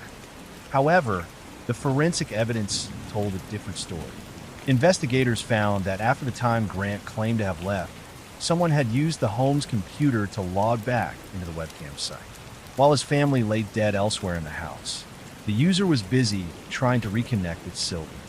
Digital logs showed he spent hours that night attempting to explain his absence to her, while also trying to access his brother's and father's financial accounts to purchase more tokens. He was desperate to keep up the appearance of the wealthy benefactor, even as his real life was crumbling into a scene of absolute devastation. The motive in the Amato case is one of the most chilling examples of how a digital obsession can completely rewrite a person's sense of right and wrong. Investigators eventually realized that Grant wasn't acting only out of anger. He was fighting to protect a version of himself that only existed online. On the webcam site, Grant was a whale, a high roller, a man of immense means and importance who was respected by the other users and adored by the models. He had spent months building an online version of himself that looked rich, successful, and important. The moment that illusion collapsed, everything he had told Sylvie would unravel. The psychological turning point for Grant happened when his father issued the final ultimatum. If he were kicked out of the house with no money and no internet, the grand illusion he had spent $200,000 to construct would instantly vanish. Sylvie would realize he wasn't a wealthy benefactor, but an unemployed, disgraced former nursing student living in his parents' spare bedroom. In Grant's mind, his father wasn't just taking away his phone. His father was actively trying to destroy the only version of Grant that he actually liked. He killed his family because keeping the fantasy alive was more important than their survival. He believed that if his parents and brother were gone, he would inherit the house and the remaining estate, providing him with a lifetime of funds to continue his online life and finally bring the model to Florida. To Grant, the physical world had become entirely secondary to the digital status he had purchased.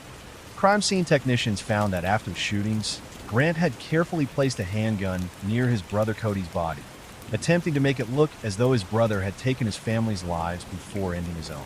He wanted the police to believe Cody had snapped under the pressure of the family's financial ruin. But the forensic reconstruction proved Cody was shot from an angle that made it physically impossible for him to have pulled the trigger himself.